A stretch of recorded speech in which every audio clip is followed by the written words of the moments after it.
Are there a custom set of animations for this world?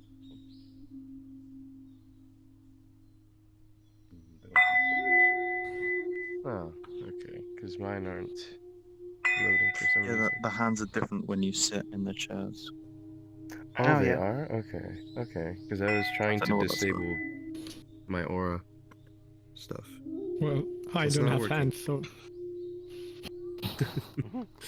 No, it's fine. no problem for me.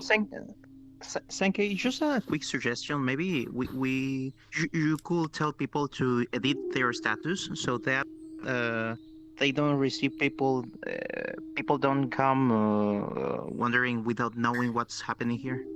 It's just a suggestion for. Actually, for those that weren't there when we discussed that, we decided as a group to leave it open to the public and simply, if somebody shows up unannounced, just ask, "Are you here for the session?" And in that way, we are letting them know because we do have a schedule posted out there with a poster, and we saw that a lot more people are joining the group every week as they discover the sessions like that just by browsing. So we really wanted Oh, to have this opportunity. So, I mean, the disturbances okay, are minimal, but thank you, Rico, for the suggestion. sure. All right. So, Julia, may you join me for the aspiration?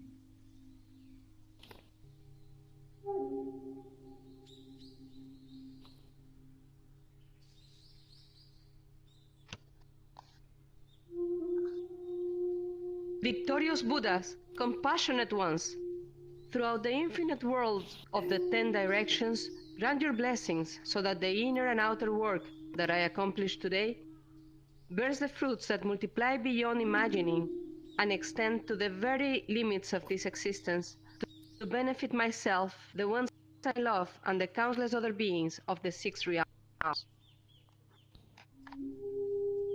Thank you. So, I did not call it, but usually during aspiration, we all rise for two reasons. Uh, One, just because we all wait for one another to enter the room because we sit, and second, because it actually deals with the bug in VR chat. That's the infamous chair bug, where if you enter a world and people are sitting, you may get trouble with audio or their avatars might disappear. So it kind of creates an extra 2 minutes buffer for more people to arrive. So just remember when you walk in, just stay up next to your cushion, and then after the aspiration, we all sit together. All right. Apart from that, let's just get comfortable for a little while. Maybe we take a deep breath, settle in.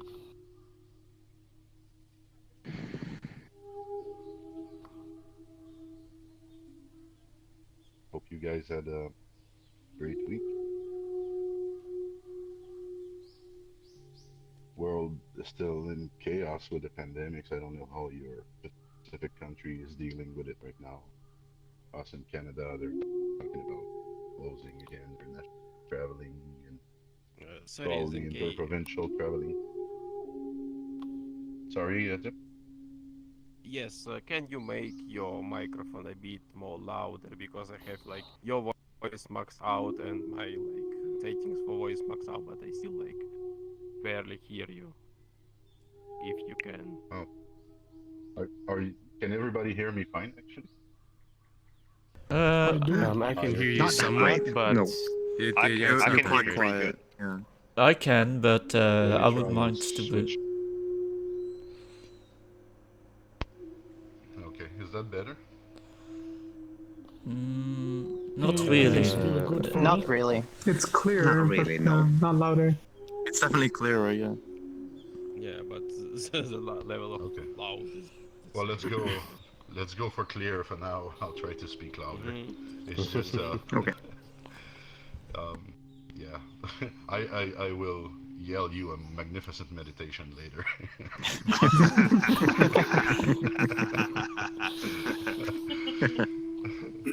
All right. So I was talking about the state of the world a little bit because I don't know how you feel, but now it's a new year and it's stretching a little bit. So I hope you're all dealing well with the isolation. Yourself can actually be quite good company if you learn to deal with it.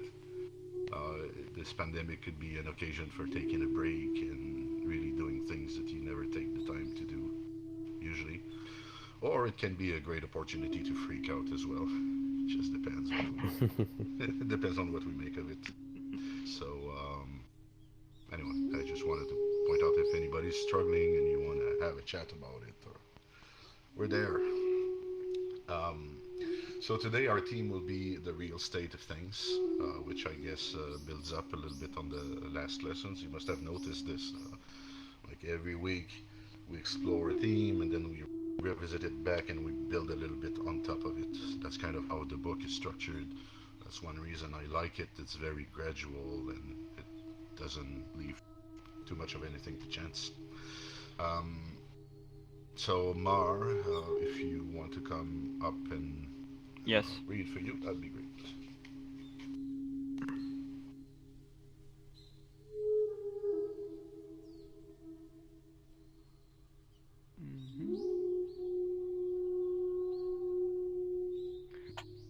Real state of things. Since everything in this world is brought about by causes and conditions, there can be no fundamental distinction among things. The apparent distinction exists because of people's absurd and discriminating thoughts. In the sky, there's no distinction of east and west. People created this distinction out of their own minds and then believe them to be true. Mathematical numbers from 1 to infinity are each complete numbers, and each in itself carries no distinction of quantity, but people make that discrimination for their own convenience, so as to be able to indicate varying amounts. Inherently, there are no distinctions between the people's process of life and the process of destruction. People make a discrimination and call one birth and the other dead. In action, there is no discrimination between right and wrong, but people make a distinction for their own convenience. Buddha keeps away from these discriminations and looks upon the world as a passing cloud. To Buddha, every definitive thing is an illusion. He knows that whatever the mind grasps and throws away is insubstantial. Thus he transcends the pitfalls of images and discriminative thoughts. People grasp things for their own imagined convenience and comfort. They grasp at wealth and treasure and honors. They cling desperately to mortal life. They make arbitrary distinctions between existent and non-existent, good and bad, right and wrong. For people, life is a succession of graspings and attachments, and then, because of this, they must assume the illusion of pain and suffering. Once there was a man on a long journey who came to a river. He said to himself, "This side of the river is very difficult and dangerous to walk on, and the other side seems easier and safer.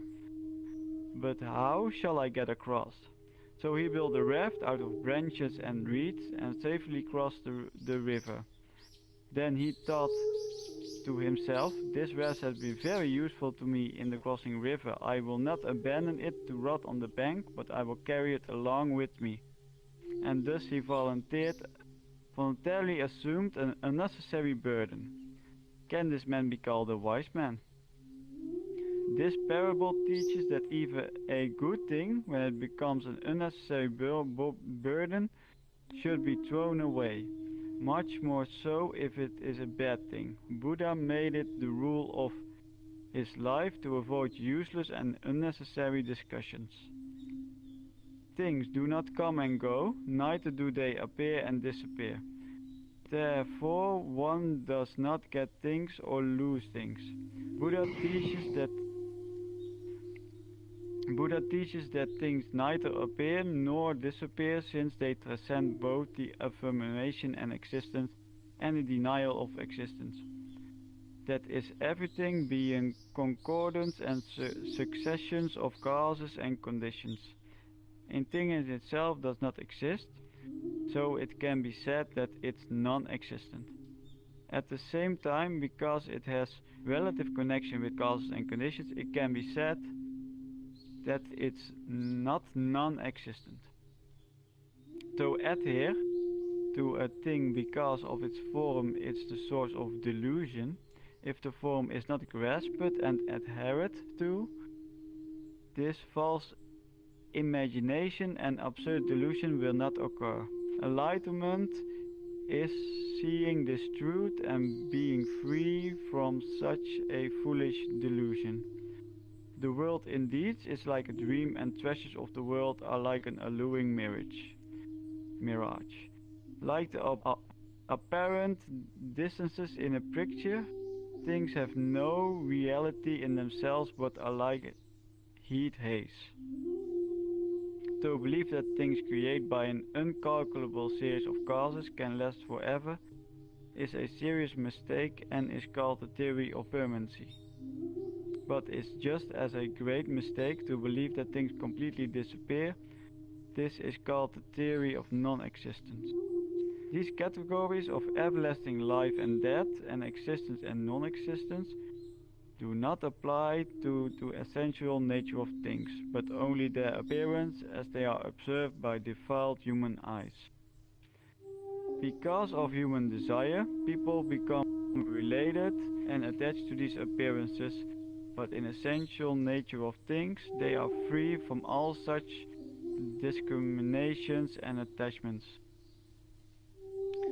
Since everything is created by series of causes and conditions, the appearance of things are constantly changing. That is, there is no consistency about it as there should be about authentic substances. It's because of this constant changing appearances that we liken things to a mirage and a dream. But in spite of this constant changing in appearance, things in their essential spiritual nature are constant and changeless.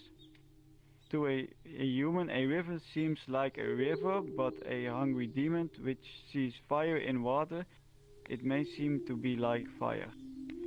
Therefore, to speak to a human about a river existing would have some sense, but to the demon it would have no meaning. In like manner, it can be said that things are like illusions. They can be said neither to be existent nor non-existent. Yet it can not be said apart from this world of change and appearance, there is another world of permanence and truth. It's a mistake to regard this world as either a temporal world or as a real one. But ignorant people of this world assume that it is a real world and proceed to act upon that absurd assumption. But as this world is only an illusion, their acts being based upon error only lead them into harm and suffering. A wise man recognizes that the world is an illusion and does not act as if it were real, so he escaped the suffering. Thank you very much, Mark.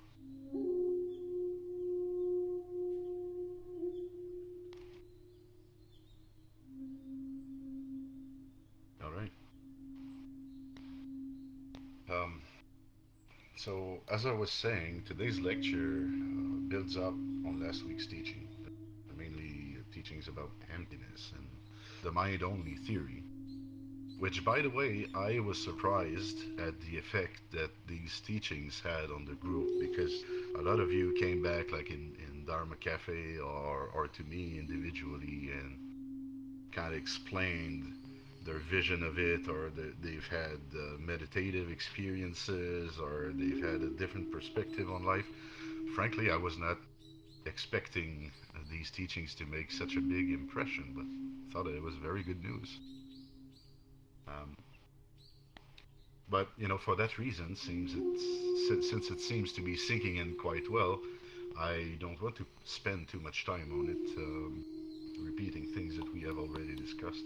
So instead, I think I will do a quick recap of the Buddhist view, so that maybe it benefits those who could not be with us at every sessions. It's probably the most condensed teaching I have ever given you. It's just a handful of affirmations, but it kind of describes the whole thing. So pay attention, and if something calls your attention, save it as a question or as an observation. I'll get back to you right after that. So, your story begins, or so we think it begins, when the causes of life meet. When a mom meets a dad, and eggs are fertilized. It's like a big bang happening there, an act of creation. We're not sure exactly where the baby comes from, but it's from that meeting. And as a fetus, you are connected and fused to another being, your mother. And there is no real distinction of where she begins and where you end. Then you are brought into the world and start to be aware of yourself as a separate entity. You notice that others can have certain powers against you, and that you have certain powers against others. You learn to deal with the wants of others and to use your powers to fulfill your desires, maybe despite of them. And sometimes you win, sometimes you lose. When you lose, fear is born for the first time. The world won't do as you want always. So you develop a sense of attachment to the things, the people, and the ideas that you want to hold on to.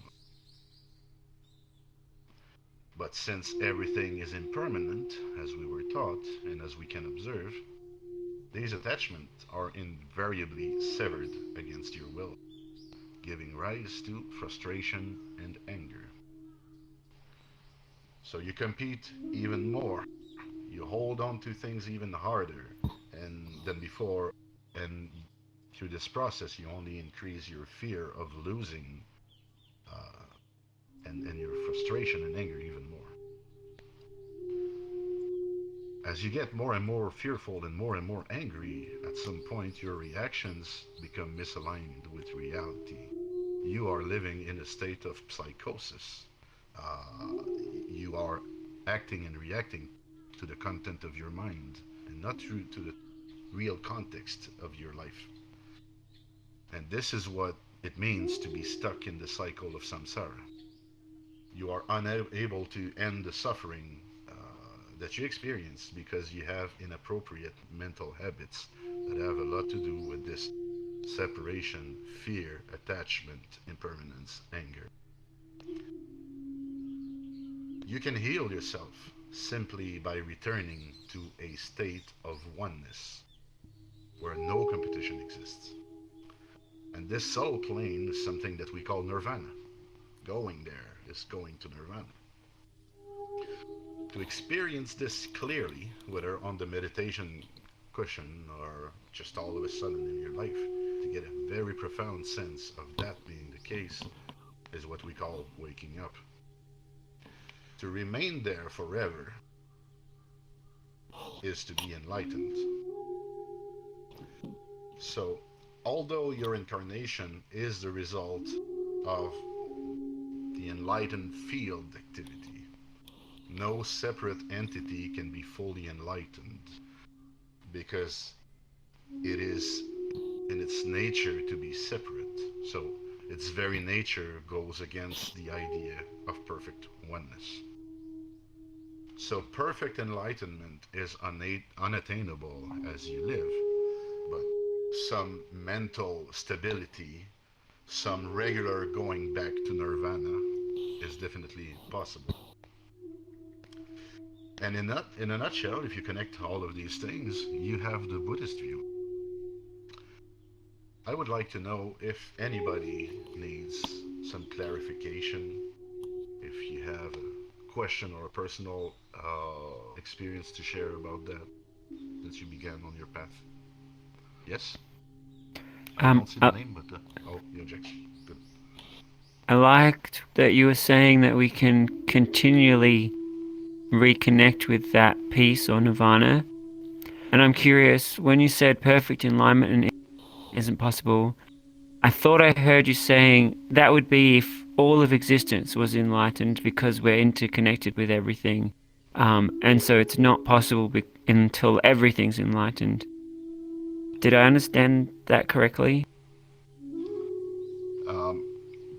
It's kind of a play on words. As long as you consider yourself to be a separate entity, then you are not in the enlightened realm because there is still a feeling of division between you and the world. So you are not, in effect, into oneness at this moment when you feel you're an entity. But let's say you are in a very deep meditation state and you feel like your body is dissolved and you're just like floating and traveling, and that's kind of close because you have lost your self-identity in that session. So basically, when you're perfectly mixed into the universe, you are the enlightened stuff. But as long as you distinguish, like, this is me and this is the universe, then you are out of nirvana, basically. Does that make sense? Not sure?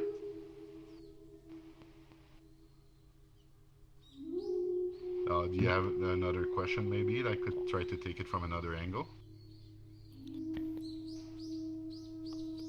So, if I understood that the lightened being is one in one state where there is no competition in oneness, and the objective is to be enlightened, like Neojek said, with everything else, then you consider yourself part of everything else, as one with everything else, then you're in the enlightened realm. But as you said before, everything is not permanent, everything is impermanent.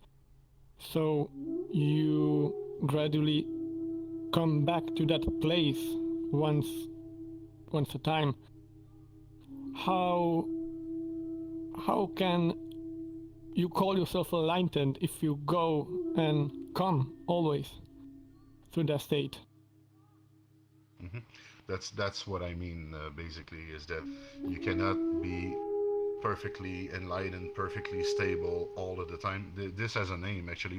To reach that is called parinirvana, and that's usually achieved when you die.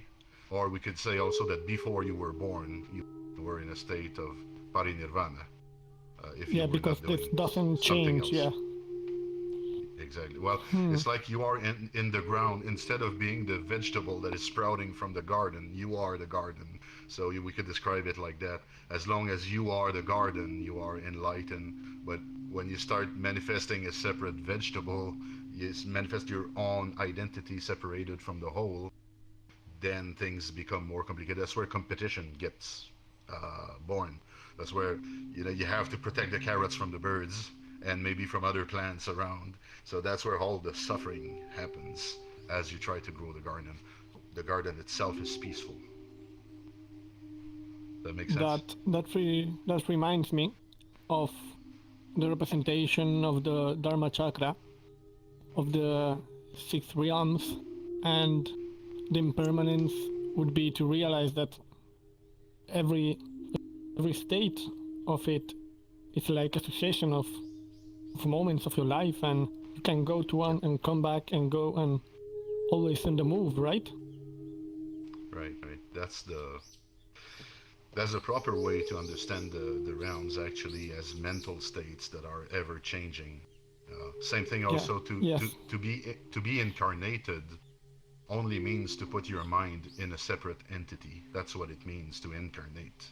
You are giving incarnate comes from the word, I think the verb well, I don't know, in Spanish it's carne anyway, but that's skin, right?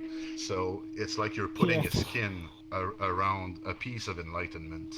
That's what it means to incarnate. And you can, of course, put a piece of tree around.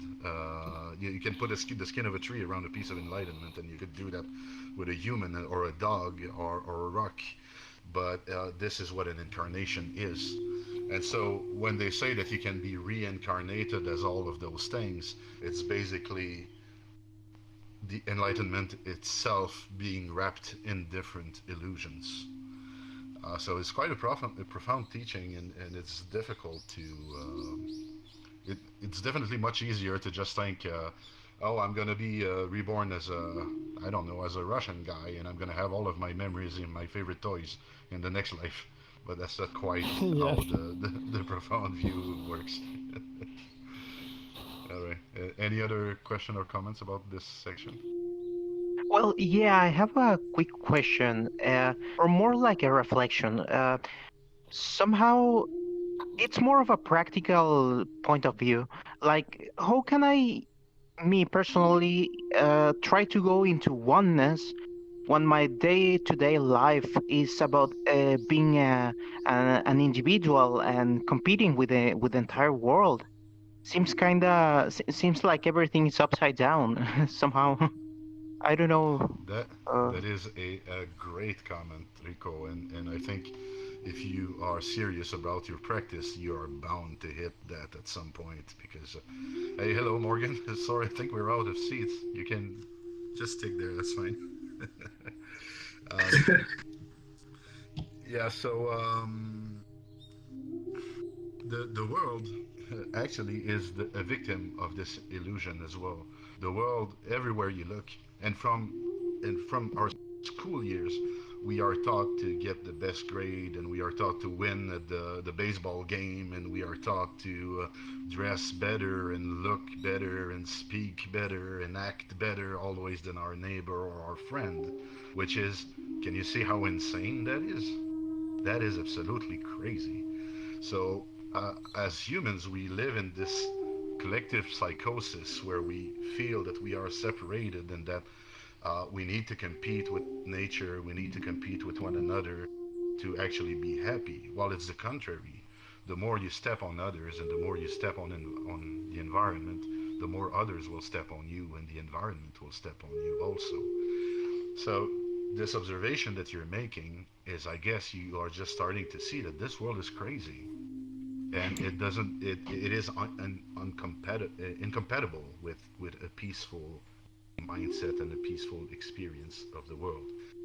However, your surroundings only have the power that you give them, and that is why we kind of work on our mind muscles and our emotional muscles here, so that when the mind comes at us and tries to compete with us and tries to attack us, we can judo it away.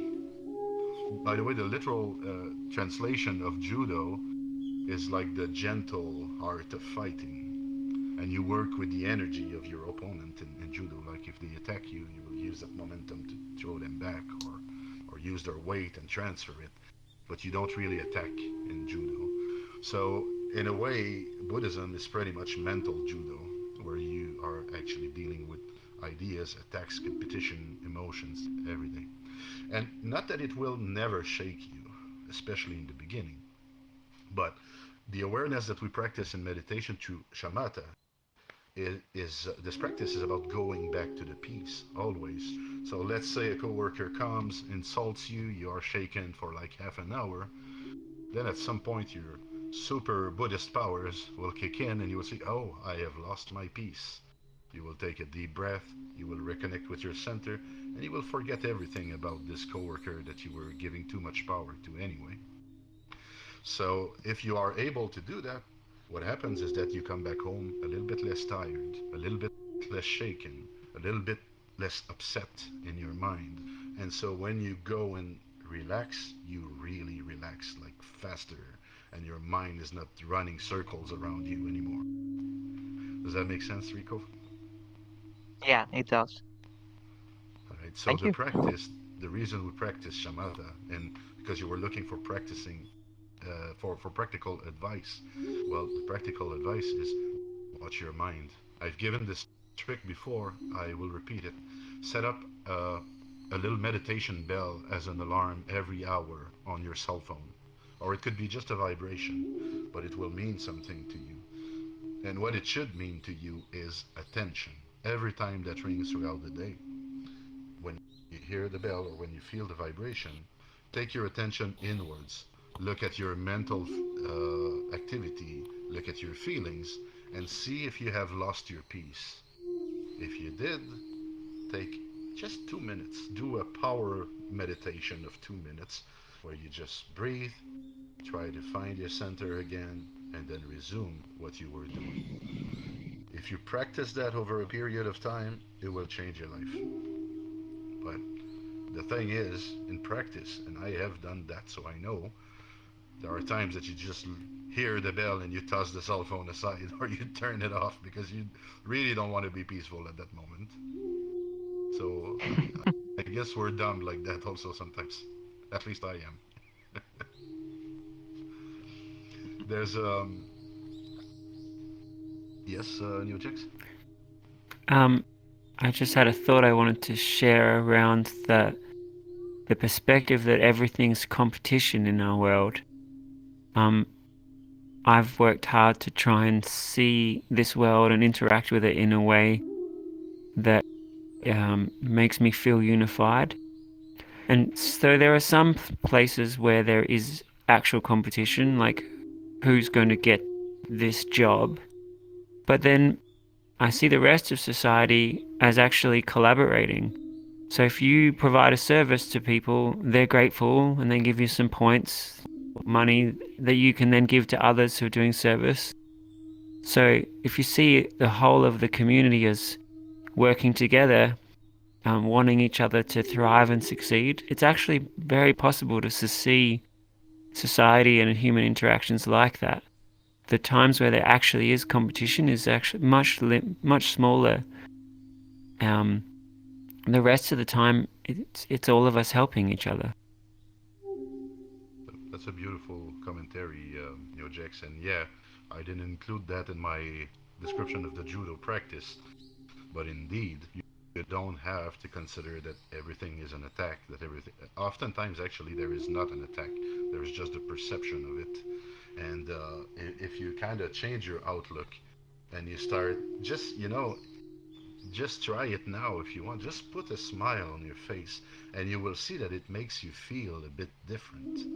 The way we handle ourselves physically and mentally has actually a big impact on our well-being and on our surroundings. So if you can manage to handle yourself in a way that your perceptions are more beautiful, then your life will also be more beautiful. Um, these horrible things, like murders and stealing and beating people up and all of that, the Hindus call the play of the universe. Okay? It's a game. And if you look at it as something serious, then you will tend to get upset about it. And actually, what you will feel is dissonance because your mind will see things that your heart won't agree with. And when that happens, you have like the perfect recipe to play, to obsess internally about it. You have all of those why popping, and why is this happening? Why is the world like this? And there are often no answers to these things. So it's much easier to just change your outlook and your perception of the world. And yeah, but it kind of automatically happens also if you, well, if you just try and notice all of the places where you are creating some form of separation, division, and adversity in your life. If you try to identify all the ways that you are working against the current, and then if you learn to move with the flow with everything, and I often advise people try to do just for a day. Like say yes to everything today. That's hard to do because people will offer you a meal that you don't want to eat really, and or they will want to take you places that you don't want to go, or they will ask you to do things that you don't care about. But try for just one day saying yes to everything, and by noticing how difficult this is, you also notice at the same time how ingrained you are in your own patterns, in your own programming. So if you learn to move with the flow with everything, actually the universe itself will teach you its dance, and you will start finding great bliss in this. Um, there was also a lot in today's lecture about comparing left and right, above and below, east and west, numbers and the quantities that they represent. So the solving division and polar ideas is really how you can deepen and stabilize your realization. It's one thing to understand that like oneness is better and that we shouldn't be competing, but it's another thing to kind of go and diffuse all of the little internal bombs that we have. Pema Chodron has an incredible teaching that is only available as an audiobook, I think, and it's called "Don't Bite the Hook." It's an old one, and in this she describes the Tibetan concept of Shempas. And Shempas, I think the most appropriate translation for that would be a compulsion, a compulsive behavior.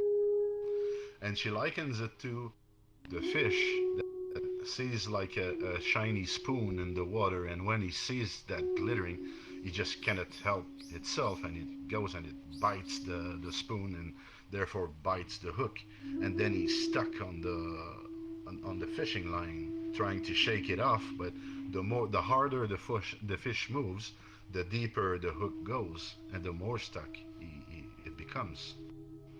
I think that's a powerful image that illustrates very well what we do with our own compulsions. We tend to we tend to see a signal in the outside world, and then something in us kicks in, and then we bite this hook, and then we are shaken for a long, long while. So try to find your shenpas as well. Try to find these hooks that you bite all the time, and what you will end up finding is repeating patterns in your life, in relationships, in jobs. Like, think of these situations. How did your past relationships end? Are there any similarity? How did your past jobs end? Were there any similarity? Did you somehow sabotage yourself or made it happen? Or was there something that you perceived repeated itself in all of the relationships and in all the job, and that triggered you and you went nuts and just pulled the cord? Because we do that a lot. So, and again, perception, then fear. You start to freak out. You are frustrated that this is happening again. You might act in an angry fashion that's not aligned at all with reality. And boom, you're in the same place all over again. That's samsara. So, just to make that very clear, spend time on identifying the places in your life where you are polarized, where you have strong opinions, where you have strong compulsions, and try and find out where these came from. Because amazingly, oftentimes they don't come from you.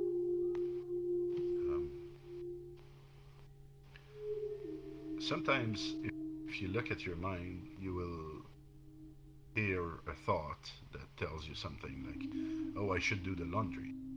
And we spoke about shoulds and how they're basically just your personal mythology, what you believe a good human should be doing.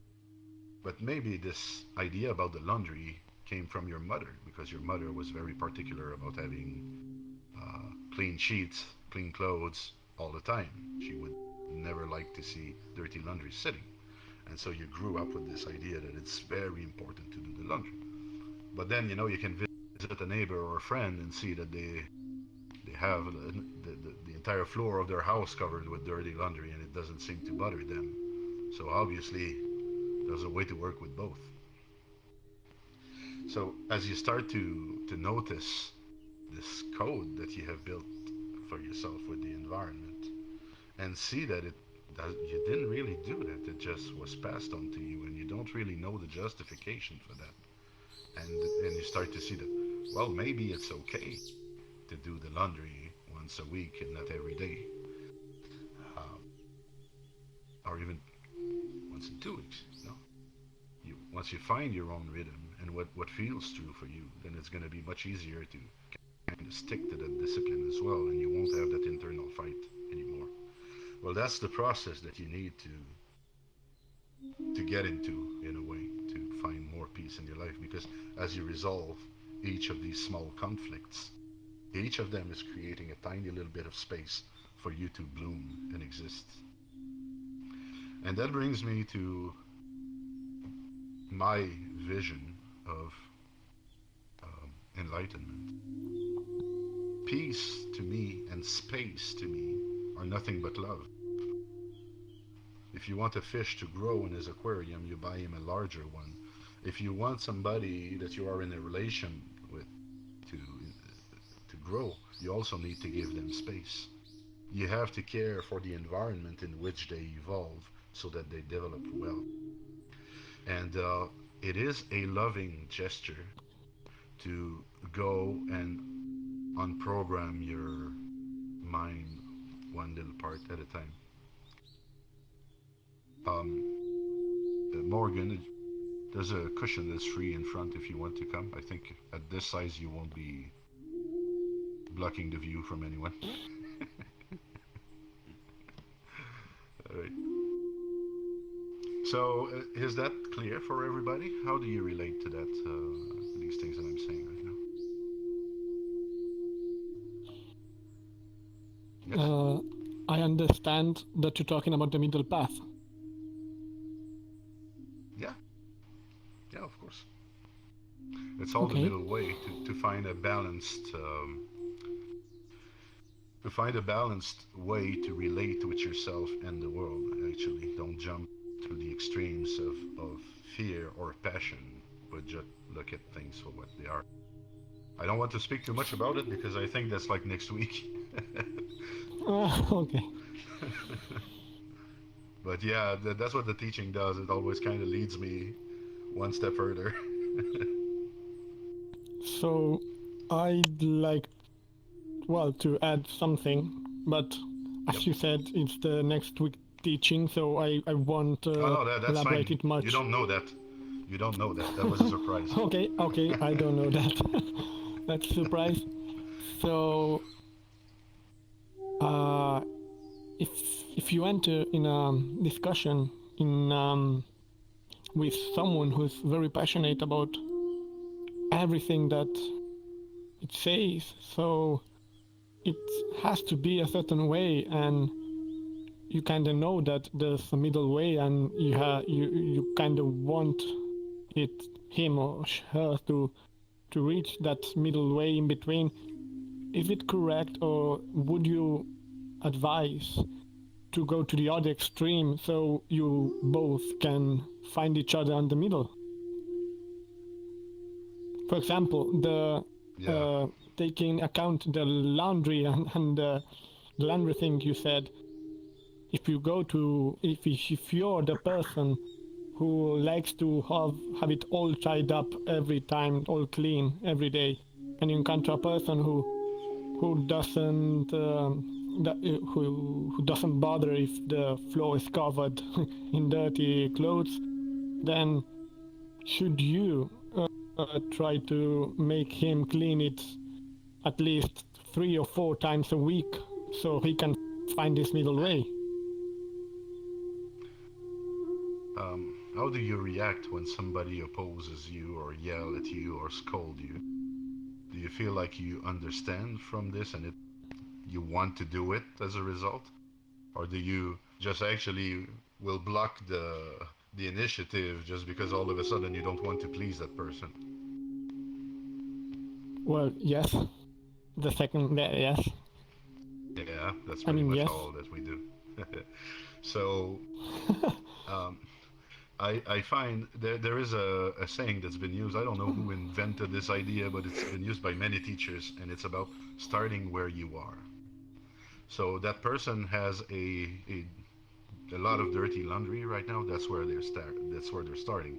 And if you want to help them, it's kind of up to you to go to the level they're at and take it from there. So it could be simply by having a discussion, trying to understand why they find it unimportant or why they find it important to live like that, and very respectfully, just taking in what their vision of it is. Maybe not speaking for a few times at all, just listening. And then, maybe at some point where they see that you are not competing with them, that you are not a threat to them, maybe you could help pick up once.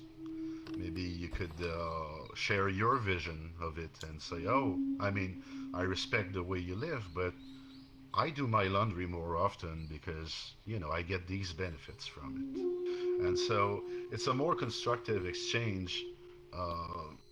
For example, if we are talking about how faiths usually clash together, if you're just calling somebody an infidel, there's not much of a dialogue happening there. But if you go and actually, I'm going to tell you about a real experience of mine.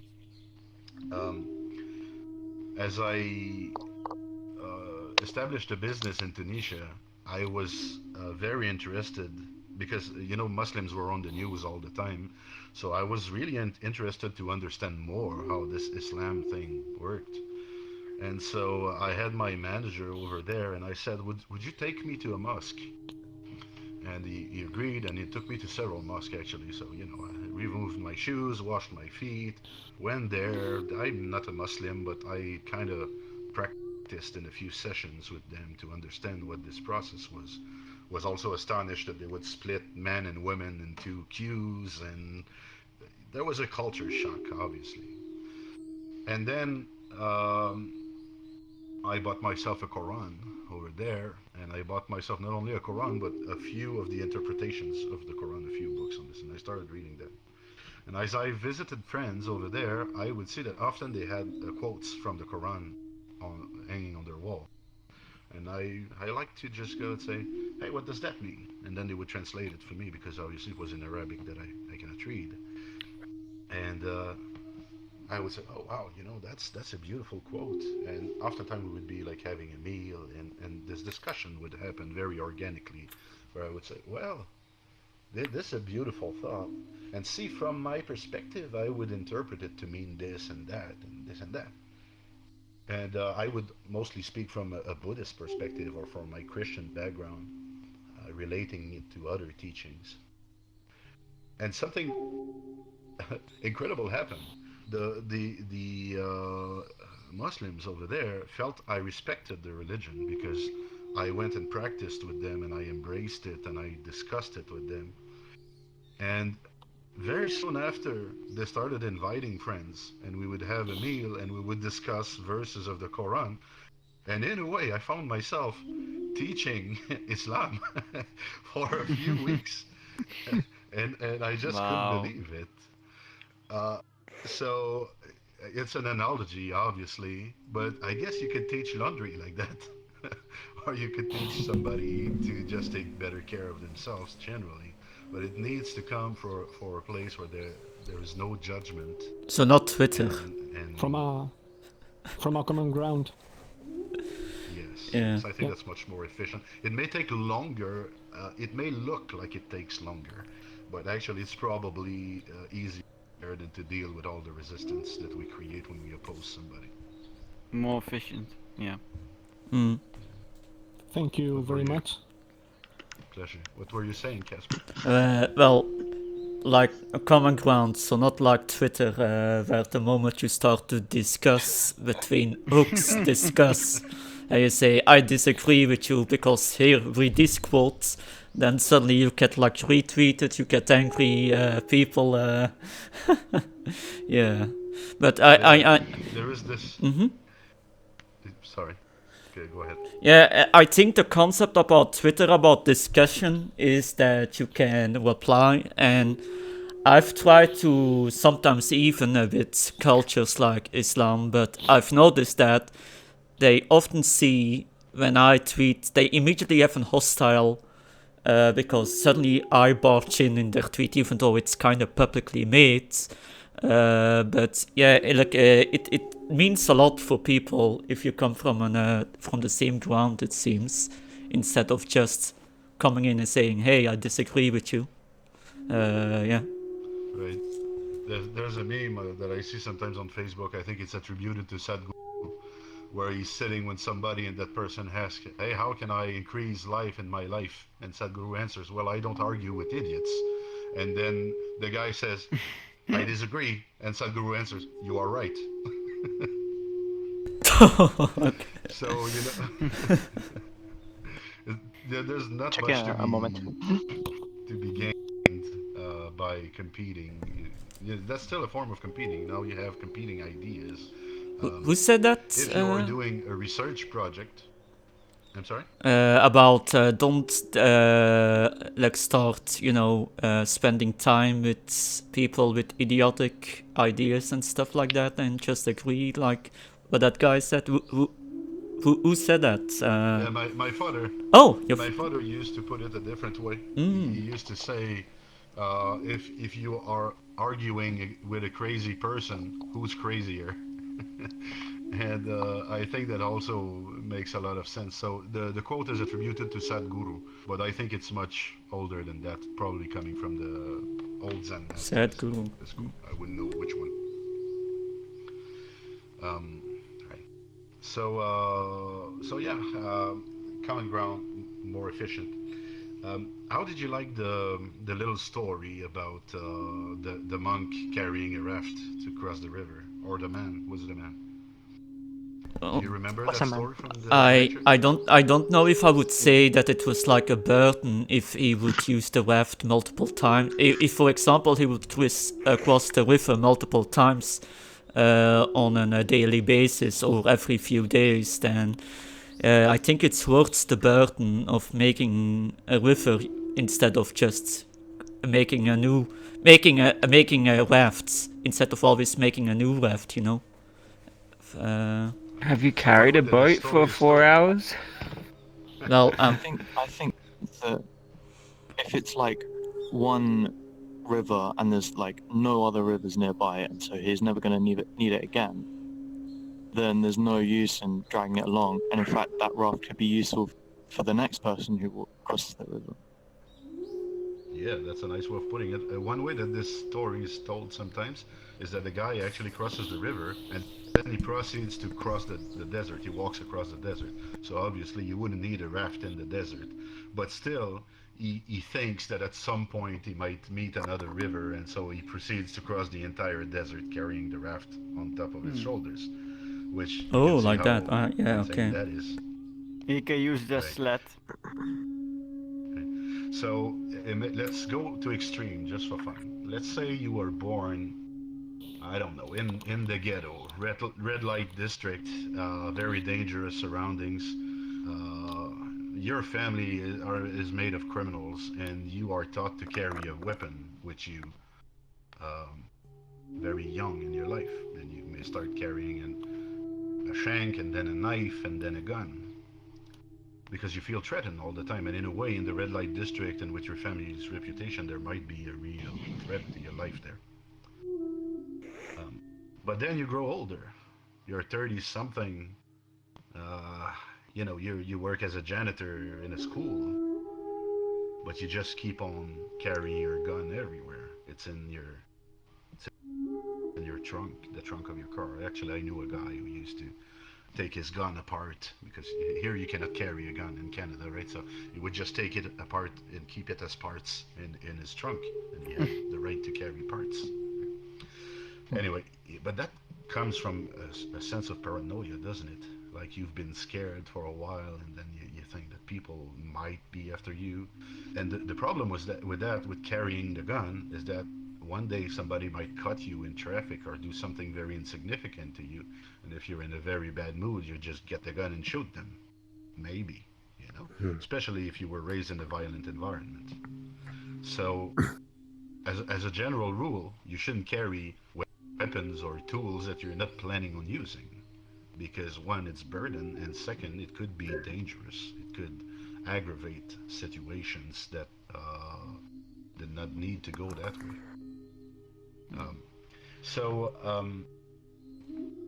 These examples are very obvious because we're talking about things. We're talking about a raft and we're talking about a gun. But what about mental attitudes? Let's say that somebody that I was in a relationship with cheated on me at some point, or I have very believable suspicions, or somebody told me that this person was thinking about doing it, I might become jealous and I might adopt that attitude. And I might even find out while being jealous that this person is indeed cheating on me. And I may move into another relationship while not being completely healed from that. And I bring what with me? I bring the mental attitude of, can you guess it? Jealousy. Jealousy. Is this jealousy useful with a new person? No. No. You Can bring a it raft. hurt the relationship? Yeah, I brought the raft. In this case, jealousy Yeah. allowed me my kind of my way of wanting the relationship to go well made me use jealousy for a while so that I could see clearly in this situation. But now the situation is over and I'm still hanging on to jealousy. Well, we do the same with anxiety. Anxiety is often about like learning all the facts. Uh, I want to get into that project, but I've gotten betrayed before or something like that. So I'm going to ask a lot of questions. I'm going to vet the situation very, very well to make sure I'm not walking into a trap or that doesn't end being like a bad decision. Or it might be something that I'm fearful about, so I want to feel secure. So I'm going to ask a lot of questions about it too, and I'm going to think a lot about it, and maybe I'm going to write and research and so on. So there is this obsessive quality to it. And I mean, if you're in Elon Musk's program to go live on Mars, I wouldn't blame you. It would be good to research and think about it a lot and be scared also. You're going on another planet. But if somebody is offering you a new job and all of a sudden you start freaking out because you might have new responsibilities, or it's people that you don't know, or it's in a new location, or you would have to move, or then it can become counterproductive to have this kind of anxiety. So again, something that served you well, like being very thorough before you embarked on a trip to Mars, becomes a hindrance in another context. So you really don't want to carry that raft either. And that brings us to the place where the entire mind is a raft. Your mind is a tool. And I remember I was in a business transformation thing at one point, and there was this supplier who had implemented a technology that didn't work very well, and he wanted to know if we could work together or if I was gonna take him out. And he said, I have a question for you. If you are using a tool and after a while you understand that it is the wrong tool, are you gonna try to make it work, or are you gonna give up on the tool? And to me this was such a dumb question. I said, look, if I am trying to cut a piece of wood with a hammer right now, I better change the tool. I better stop hammering the thing and get a saw because that's what you would need, right? Well, our mind we can use to solve mathematical problems. We can use to find information about important topics in our lives. We can find all kinds of creative solutions. But if you stick to that habit and you're not using it like a tool, but you're letting it drive the show, and the hammer has turned into the hammer became the carpenter, and that won't produce a good result. And so, it works with many things. If you are into snap judgments because you felt it protected you before from many mishaps because of your life situation, well, maybe sometimes you're misjudging people too. Or you're creating self-fulfilling prophecy. Like in Spanish, they have this great expression when they say, you are, estás buscando la quinta pata del gato. You're looking for the fifth leg of the cat. And in a way, if you're looking hard enough, at some point you will find it.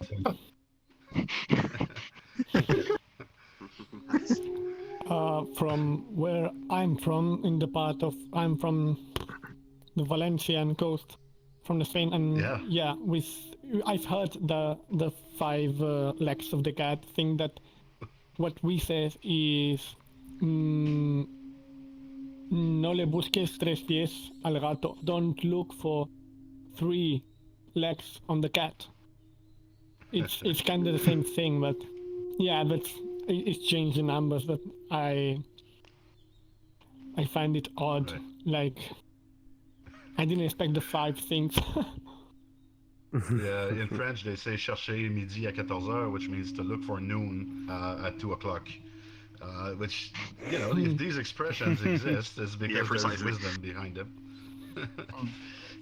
So, anyway, all that to say that we are misusing our mind all the time, and when we do, it can create very dramatic situation. Uh, Depression, in my experience, is based in the things that we believe should happen in our life and are maybe not happening or not happening the way we want them to happen. So we have this belief that, you know, maybe our parents told us you should go to school, you should have a job, we think we should have a girlfriend, we should have a car, we should have money, we should look good, we should whatever. And then we pick on these things that do not happen and start kind of hating the world and hating ourselves and hating everything that these things are not happening. I don't know if you've ever dealt with depression, but if anybody came close to that, you feel that it relates a little bit to your experience. I see somebody nodding. So, Yes. I've admitted myself a couple of times, so I have quite the experience with it. So yeah. yeah. Yeah, So, me too.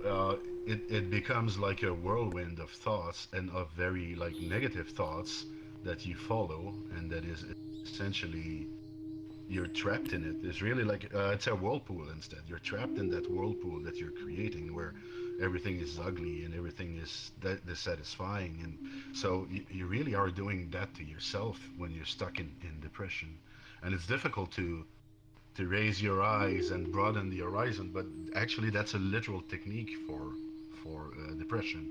If you just open your eyes wide, raise your chin, look at the horizon, you immediately start to feel better. It's like magic.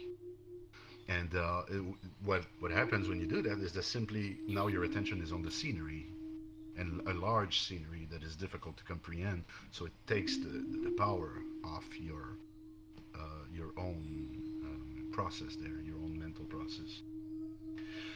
So I guess, you know, I'm not prescribing any remedy there, but do pay attention to those destructive mental habits that we create. Pay attention to the Shempas, pay attention to those counterproductive beliefs that we hold, and as you untangle each and every one of them, you will become a spacious being, which is how enlightened beings are usually described. You are creating so much mental space, and you are freeing so much power for yourself that you can use that energy that you were using to damn yourself. You will be able to use that energy to do something good and fun, and maybe to help others. So, yeah, I do have a question. that's how that would work. I've met someone when I lived in a previous building, because we always live with a group of people, and he would agree with finding, you know, that you can sometimes partly go against depression by having a more positive look on life and stuff like that. Some people go to the extreme lengths that they form an addiction, or psychiatrists give them full of pills and medication. That route, it's like one or the other. But I personally, and I try to find a middle way, because I also take medication and they work. But I also have built up from other medication that I found they were giving me too much of it. You know, the pharmaceutical company, they psychiatrists sometimes tend to do that. But this guy I was talking with, because of a bad experience, believes in no medication. He just does not want to touch any medication, not even a painkiller, no medication whatsoever. He was anti-medication.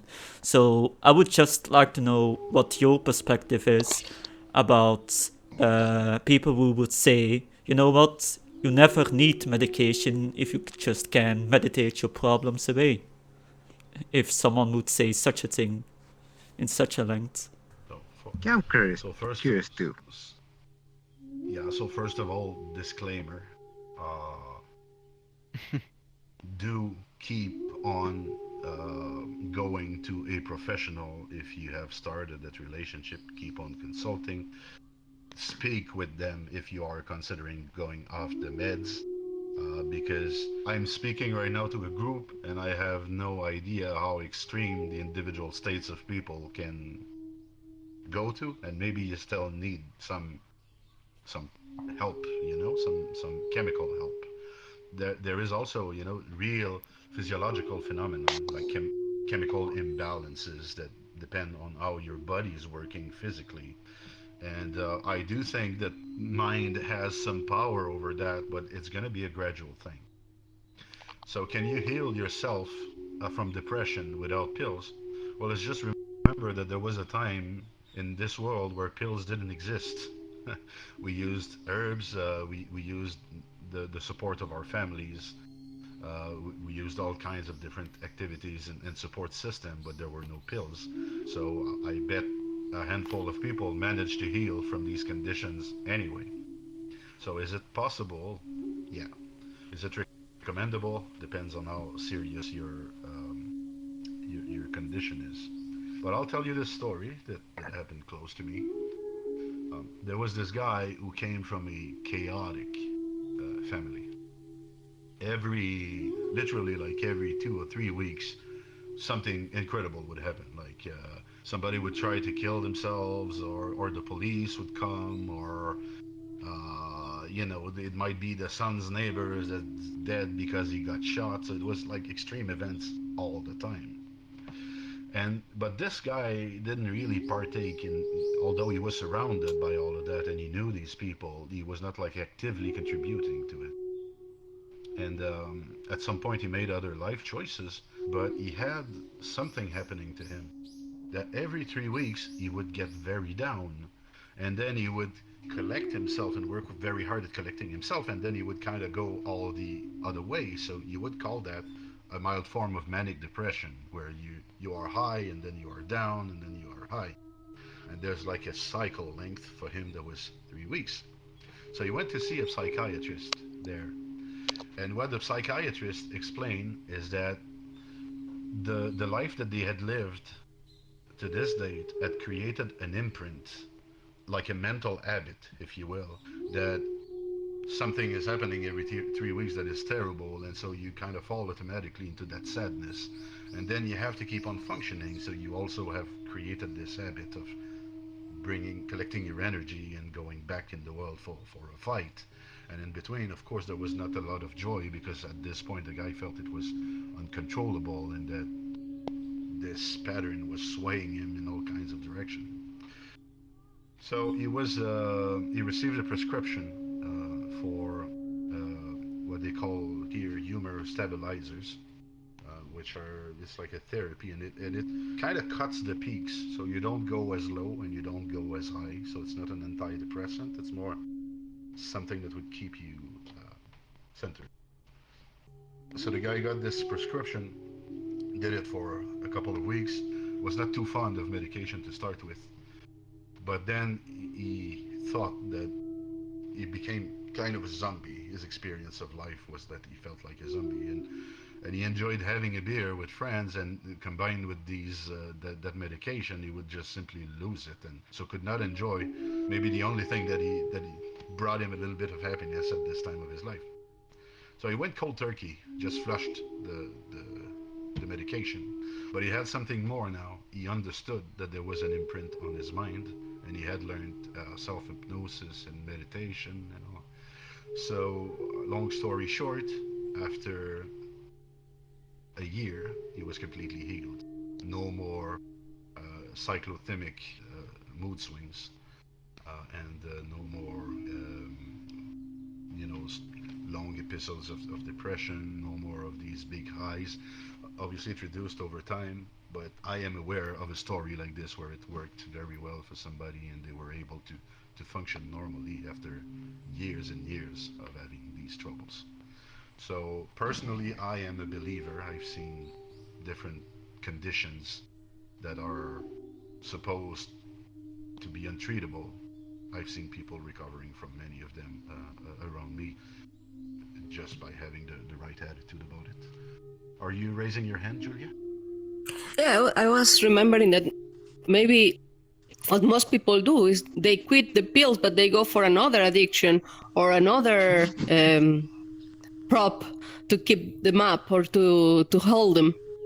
And I think the only real tool we can get is, you know, raise our consciousness and our own ability to cope with whatever comes. It's like nicotine patch or nicotine pills. You know, if you are not really ready mentally to deal with that habit, of course you won't feel the craving as you use the patch, and you're gonna get the illusion that you're not smoking, but in fact you are smoking. You're just taking the poison in a different way. Uh, but to the credit of nicotine patches, maybe you're taking 300 poisons less because there's no carbonation occurring, and so it's probably less cancer prone. But anyway, you are still using the substance. The form just changed. And what people sometimes people also, when they quit smoking, they jump into food and they start snacking all the time. Basically, every time they would have an urge for a cigarette, they snack, and they become obese as a result many times. And so, yes, Julia, that's very pertinent. That would be called replacement therapy, I guess. Yes, Beats? I think while having the right attitude over time and having all these practices will lead to you getting better from some illnesses. I think that if I'm not fully functioning, I can't put in those practices and I can't have that good attitude. And so I think that's what therapy and what medication is for, just to keep you properly functioning so you can make those decisions, to have that good attitude and to have these good practices. Right.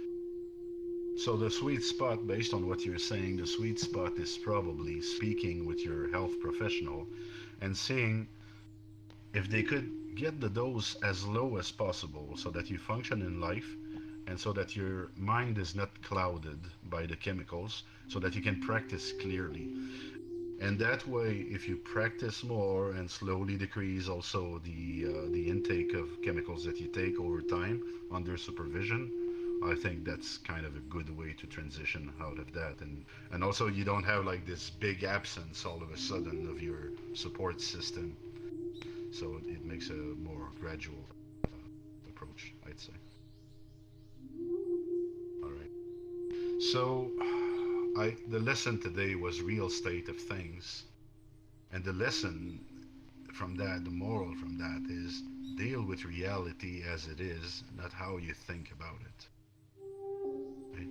Try to remove that layer of overthinking, of over speculating, of mental chattering that is basically ruining your experience of life, your vision of life.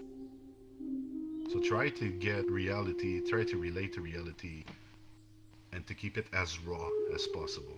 Not raw in the sense of crude, but raw in the sense of authentic.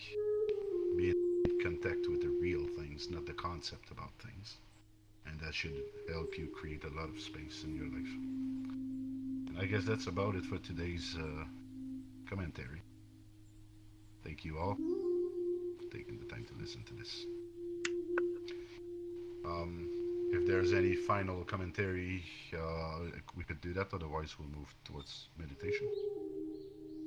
I would like to add a little interpretation of a koan that I heard from Alan Watts when he was talking about the koan that if there's a tree in the forest and there's no one to listen to it, does it make a noise?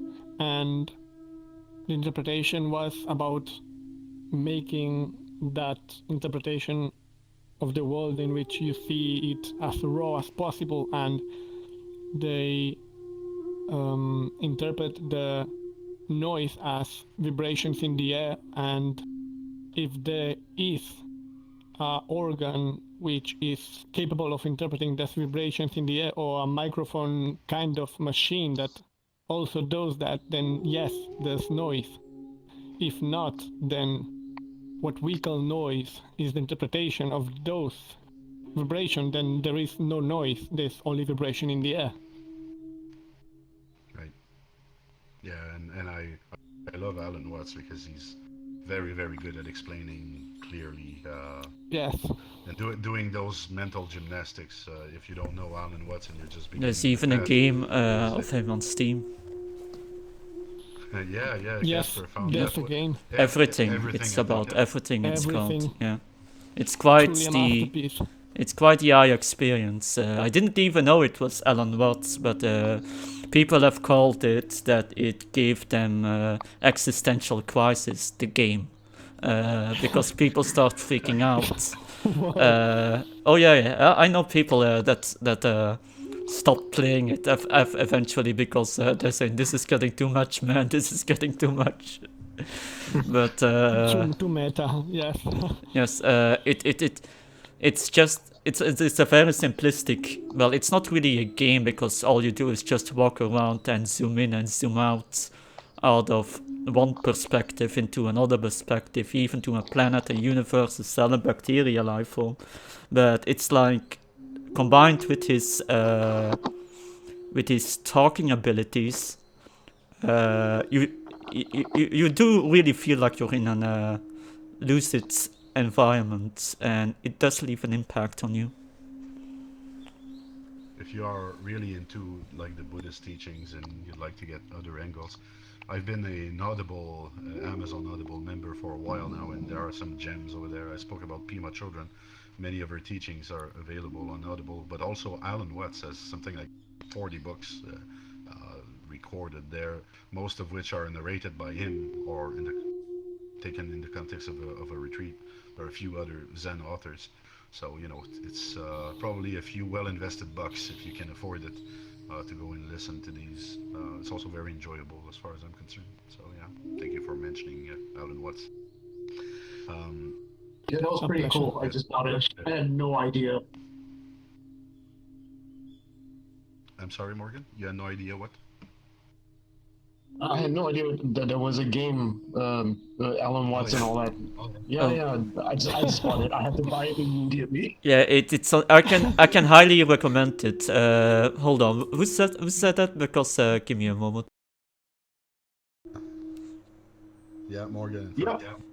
Yeah. Like I'll talk with you a little bit later, Morgan, because that game I love. Do not watch any let's plays of it. Just go through it on your own. Watch the. I can agree. Watch I can agree on that. watch the introduction video a bit, that you can see what the game is about. But that's all you need. You will immediately recognize Alan Watts in it, and it's So in you. I'll be waiting for the walkthrough next week.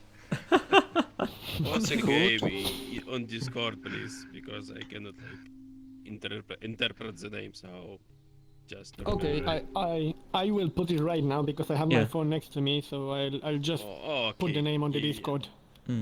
Thanks. Alright. Okay, and now let's move on to the relaxing part of our meeting. As you finish typing in Discord, we can start taking a few deep breaths.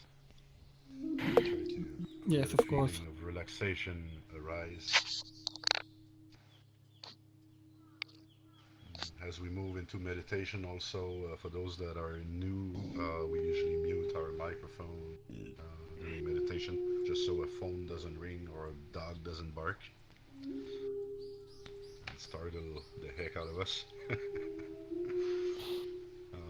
Okay. And but if anything happens, you can work with it too.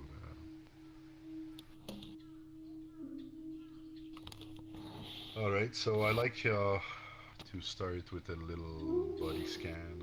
I don't even think I will describe it this time. Let's just run your mind from your head to your toes, making sure that all tensions are released everywhere in your body, that everything's feeling relaxed and comfortable.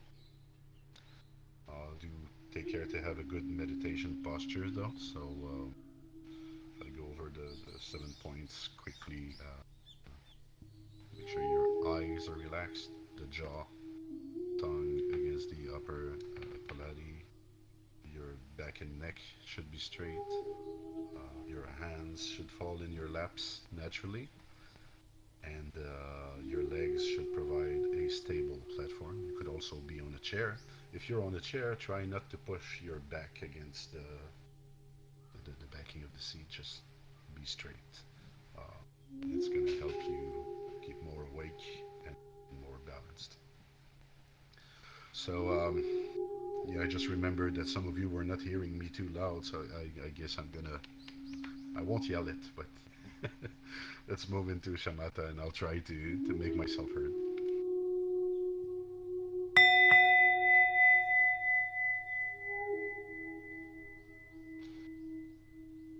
Let's start with 3 deep and long breaths.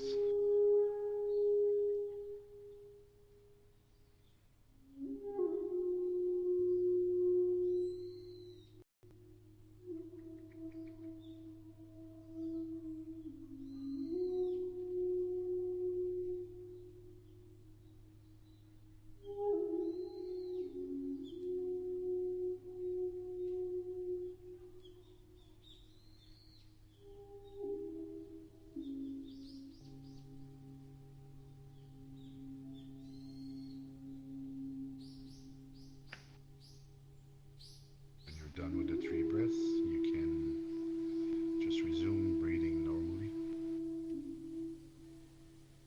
Take your attention to the breath.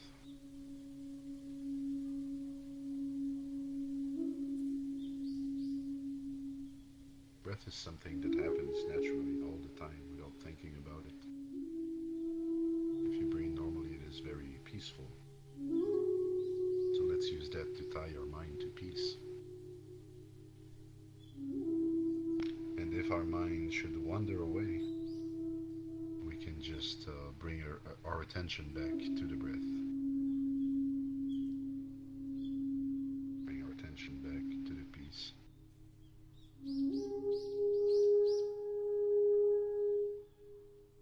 Personally, I like to focus on the little space that is created between an inhalation and an exhalation.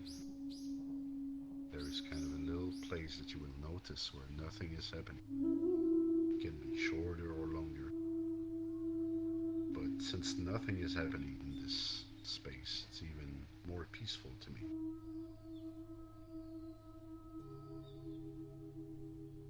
So today's instruction will be to focus on that place and look for the Buddha there. And if you find the Buddha, stay with the Buddha.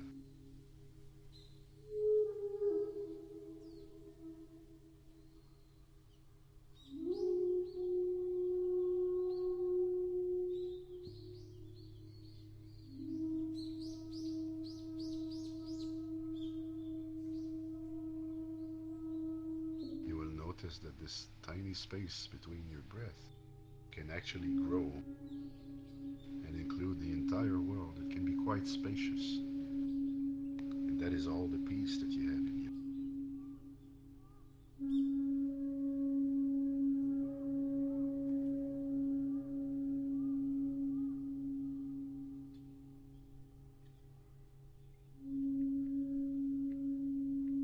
So follow the breath until the bell rings and just focus on expanding that peace.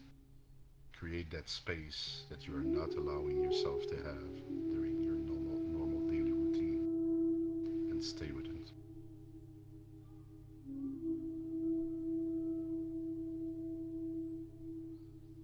Again, if the mind wanders, you start thinking, just label it thinking, bring it back to the breath. If emotions arrive, observe them, give them a little kiss and let them fade away.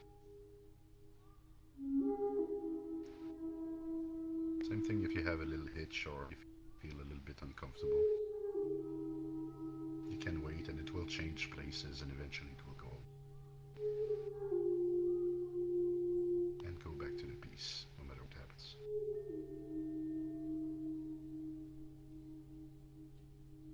And let us breathe.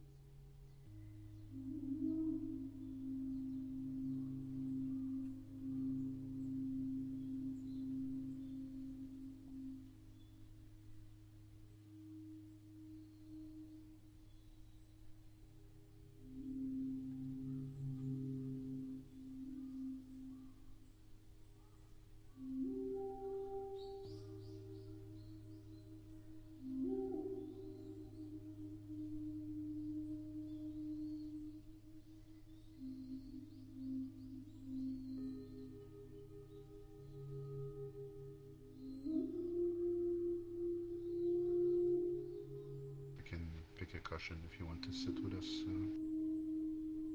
Shoshin, you are welcome.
second phase of our meditation, which is Tonglen meditation, the process of taking and giving, where we exchange the suffering of others for our own inner peace. So, while keeping the focus on our breath and discipline of bringing ourselves back to the peace, let us now consider this case that we discussed earlier, where we want to help somebody, but we're not really sure how to talk to them or how to help them. Bring somebody up in your mind's eye that you love very much, that you care about, and that you would like to help. And try considering what this person is feeling. Maybe sometimes they have difficult words. Maybe communication is difficult sometimes. Both directions. So look beyond what is said or what is heard and try to find out how it is that this person feels and what would make them feel better. If they feel insecure, what could you do to make them feel more secure? If they're feeling sad, how could you bring a little joy? If they need to talk, how could you listen? See how you could have the most loving attitude toward these persons instead of focusing on fixing the situation. Focus on how you could love these persons better. And imagine yourself with that person doing that. Sending your love, and you can visualize it if it helps as a bright light that's going out of you. And exchanging that for, let's say, dark smoke that would come out of the other person, which represents their difficult emotions and their difficult experience.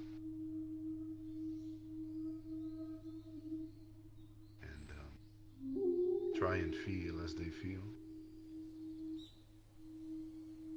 Try to have the attitude that you want to help that person so much that you would happily take whatever is hailing them upon you. Whether it is a illness, a bad habit, a difficult relationship. Imagine that this would be yours and that you would be struggling with that right now. And exchange this experience for peace and give it back to the other person. You can anchor the process of exchange to the breath, sending the light as you exhale and taking the bad experiences as you inhale. And let's just do that until the next bell rings. It might help to imagine the facial expressions and the body language of the person also. Make it a little bit more real to feel it better. Surrender to the feelings. Let them, in a way, touch your heart. I wouldn't say hurt you, but let them touch your heart. And you keep on with this process of exchange as you breathe.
helps when doing tunneling to focus on the heart.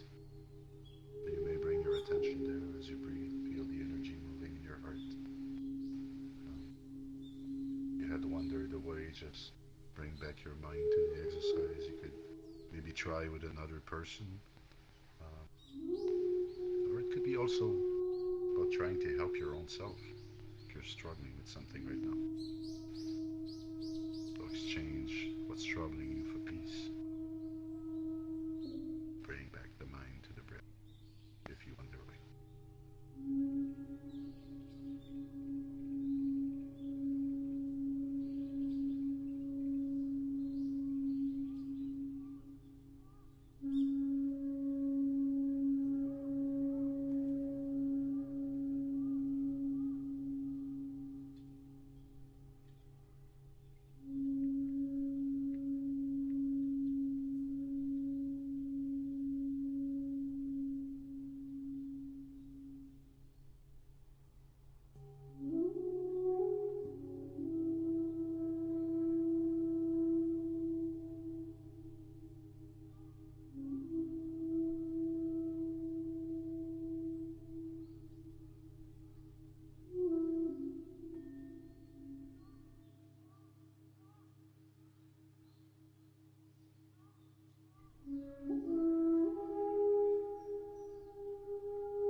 In the third phase, we begin below Vipassana practice.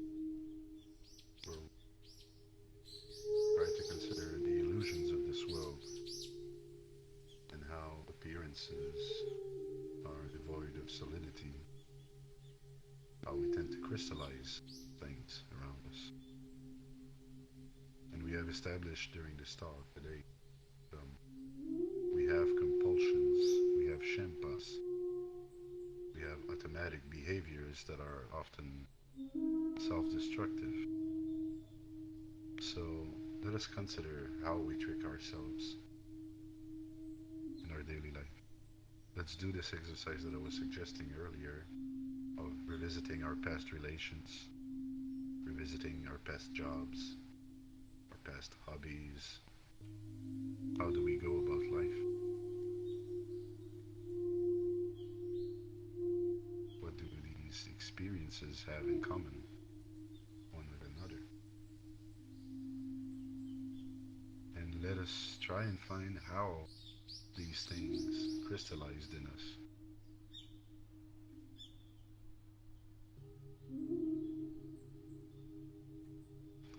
As we discover those automatic behaviors, it is important not to fixate on them. Instead, we will try to reinvent ourselves. We will do other behaviors, because if you fixate on your shenpas, it's like the fish trying to shake the hook out of its mouth. It's actually just biting deeper. So as you discover those automatic behaviors, just find other ways, better ways of operating. Consider that consciously instead of just replacing with something equally destructive.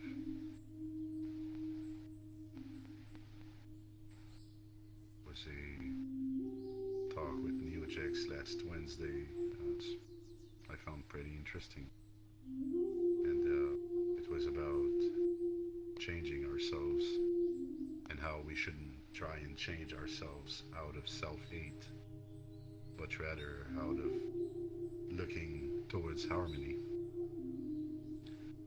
And so, if you find those automatic behaviors and those programmings in you, um, try to have a new vision of your life arise and move towards that instead of moving against the behavior. Create more peace, not more conflict, I guess.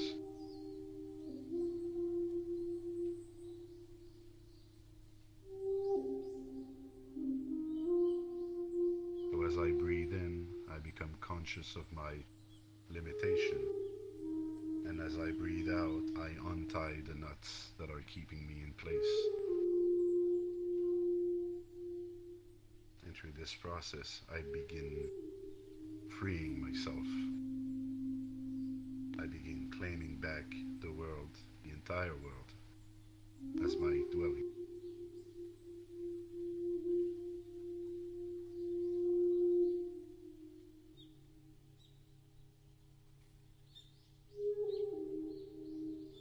Let's do that until the last bell.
Hello, friend. If you want to meditate with us, you can grab a seat.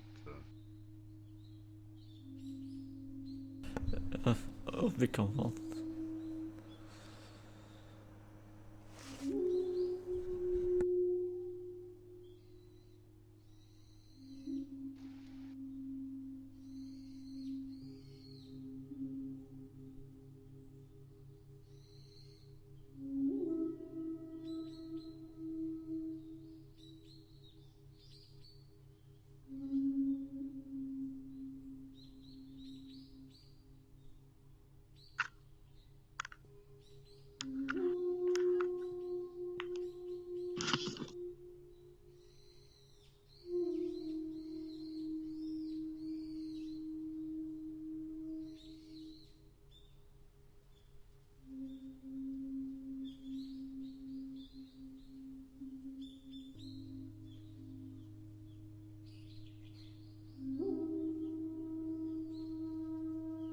Friend, if you want to meditate with us, you're welcome.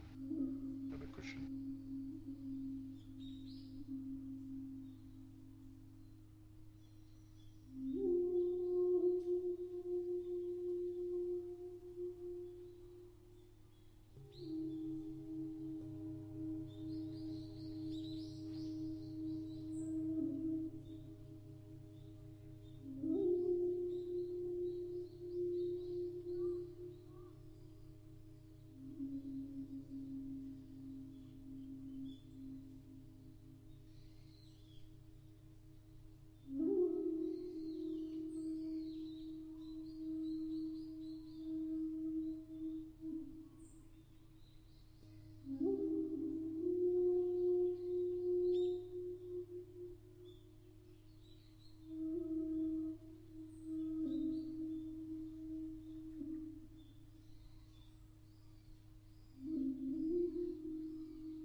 slowly transition back in the world, bring our peace and our meditative state back in our daily activities.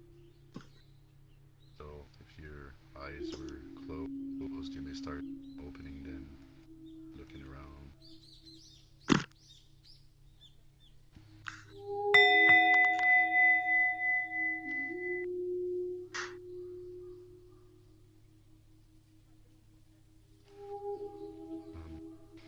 Meditation is worthless if we don't bring it back in the real world.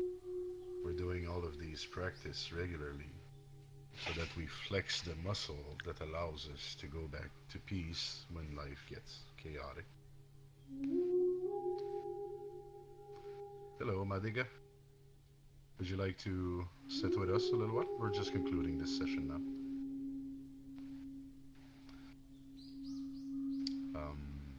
Yeah, so I hope you guys had a good session today. Was happy to see you again. And maybe Julia, you could join me in front for the dedication.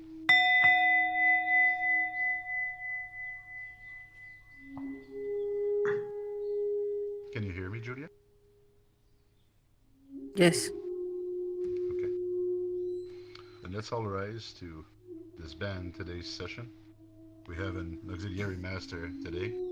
Rocket Choo Choo is presiding. Would you like to say the dedication, Rocket Choo Choo? All right. For the benefit of all beings, without exception, I dedicate without any reticence whatsoever all the merit accrued through virtuous acts to the incomparable path totality. Namaste. I bow to all of you. Thanks again. And we may exit the shrine in the same order we entered.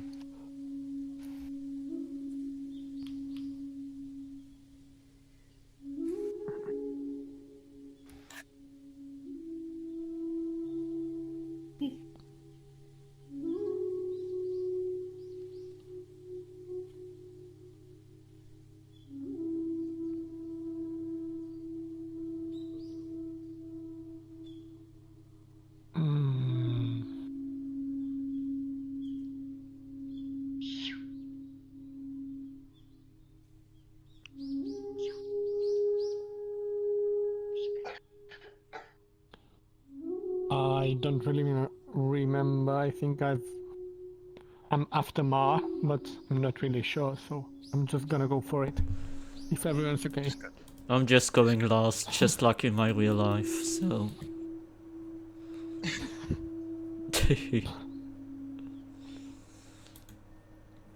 And I think Mari is AFK, so if everything's okay, I'm going last.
I wanted to say that a very nice avatar you got from Zelda. If it's okay, Experience floating in the sky. could I like the copy first it? time I have this experience. Yeah, Oh, you sure, also go had for it. that? My I friend thought it gave was me just that. me glitching. I think it's public. No, I was like let's teleported. see. I wonder if I was attacked by one of our visitors Log actually. in. Okay, yeah. I think it's Two of your Probably. visitors. yeah. Yeah, I've You got were it. merged Sorry, with Mike? two of them. Zelda. You were merged with Each two of have a them. shield and I then have love a it. sword. Oh yeah, yeah. Use They it were in- sitting on is top it of me. in case of Man, need. I was surprised to You were see Zenkai how- Biga and Yeah. Zenkai How can I Chuchu. take the sword and the shield? Right, so hey guys, I cannot Use join it the to after craft blue the after light. hours Oh, No, okay. today. Yo, Jax, would you like to organize the discussions this today? one. And Sure. have Yeah. the Is shield everybody mark of here Zelda on a too. on PC, or should we Emote. sit on the Do couches like here? that. Do like that. Well, I've been Is anyone here a for quest? a long time, so. I'm not. It have emotion, right? Zenke. I didn't So- see any questions. So I gotta leave, friends. It was super nice. See you soon. Thank you. Bye bye. See you next week. Bye. More meditation, huh? Thank you, I bye. like Zelda. I don't know. She's she's such a. Did I had a little bit of a heart attack? I have names disabled. I really thought he just said the N-word instead of digger It's something at the end. I tried to do thumbs up. I think that might be intentional. Yeah, well, I had nameplates switched off, so I almost... Yeah. I was like, what the heck? Just Zelda avatars, so you can visit. I'm it if you really want. happy to see Oh, you here, Lord. though. It's nice, Is nice to the see all the also friends. of this avatar, maybe. Ooh, that I don't know. that meditation went better than it has done before. Mm. I mean, I was still pretty fidgety, but I mean, for at least some period of time, I was able to kind of center myself. Indeed, same for me, it went quite well today. I found This the was your second second part time, of wasn't it? meditation. Sorry? Was this like your second time? Really cool Zelda map. Have you seen that? I think it's the fourth now. Oh, I see, okay. Adventure, and you can get their avatar, but then Well, let's go to. I got all the recordings, so if you can always listen back to the meditations and stuff. Which world are you talking about? Yeah, I'll I put think it I should in do more of Discord it. link. Remember the names. I'm really bad with Like the names. second phase Sorry? of the meditation Hey difficult? everybody, I'm gonna drop a poll. Uh, Did you find the second Cafe phase of the for meditation for difficult? Was the that hangout afterwards. thinking of someone Anyone else still follow, that you want to please meet to feel help? free. Yeah. Yeah. Yeah. I lost my That is attention difficult. somewhere around there. After the cut. I wouldn't Yeah, say yeah, I wouldn't same. say it was difficult. It's just that he said that it Okay, everyone, wasn't here's the the portal purpose to the to fix cafe. it, but just to make them feel better. You know? Why it looks like you're For me, covered it's in for me. I get comfortable when I start taking these deep breaths, and then like it like shivers throughout my whole body, and I go like whoa, and I go to really deep. Yeah, that's it. Oh, okay. Losing it. I keep losing it. I can't keep it up for very long. Alright, should we go through? Should we go through? Yes, let's go. Onward.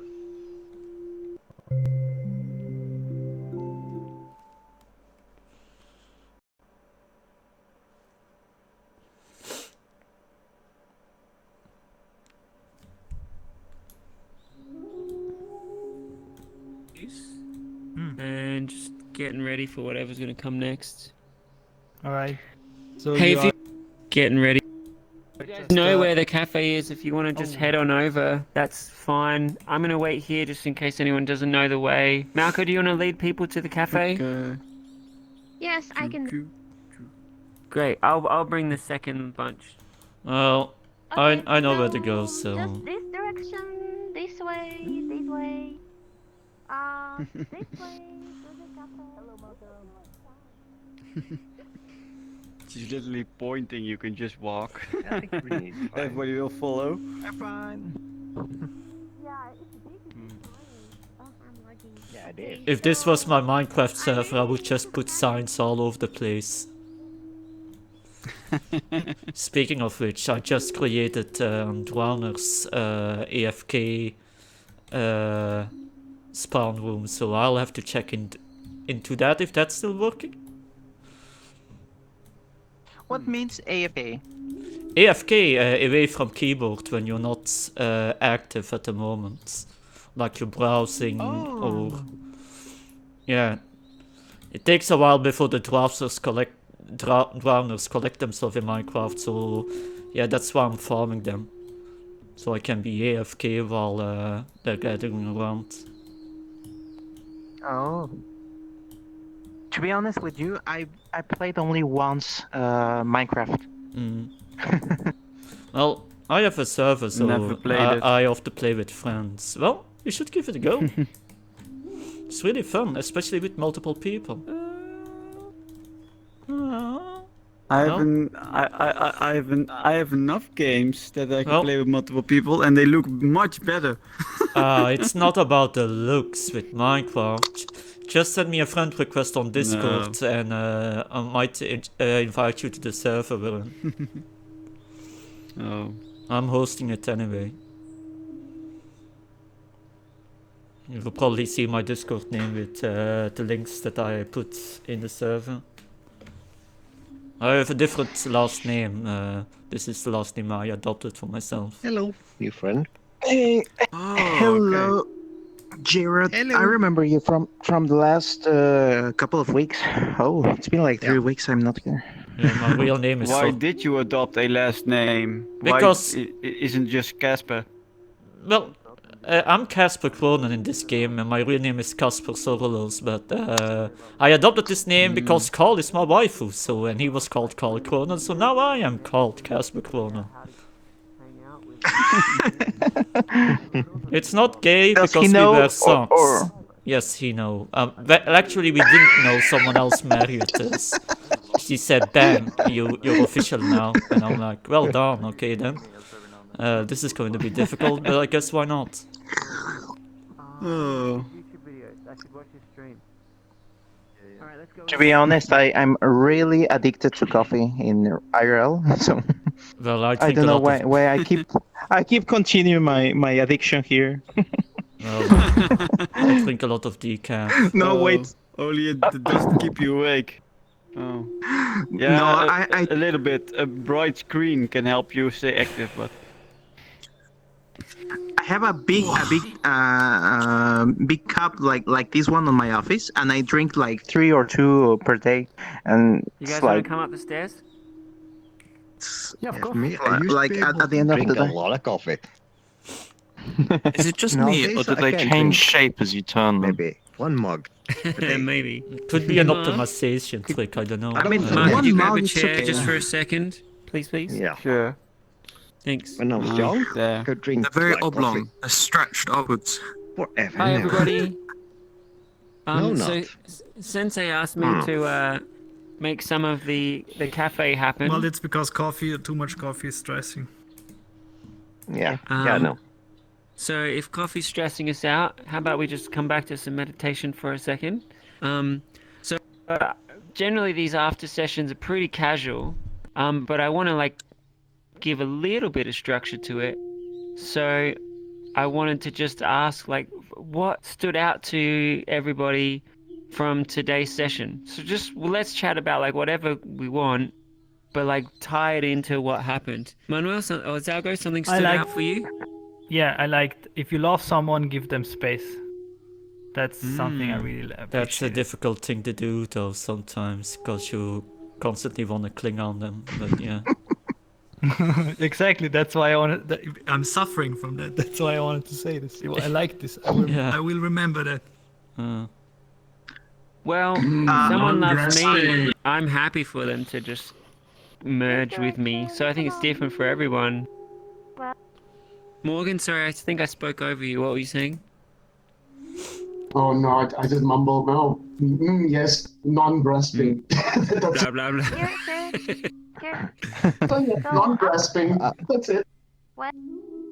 I realized that I'm not carrying one raft in my life. I'm carrying multiple rafts in my life, and I'm pretty comfortable with that. And maybe there's something I can change there. So yeah. Yeah, we all are.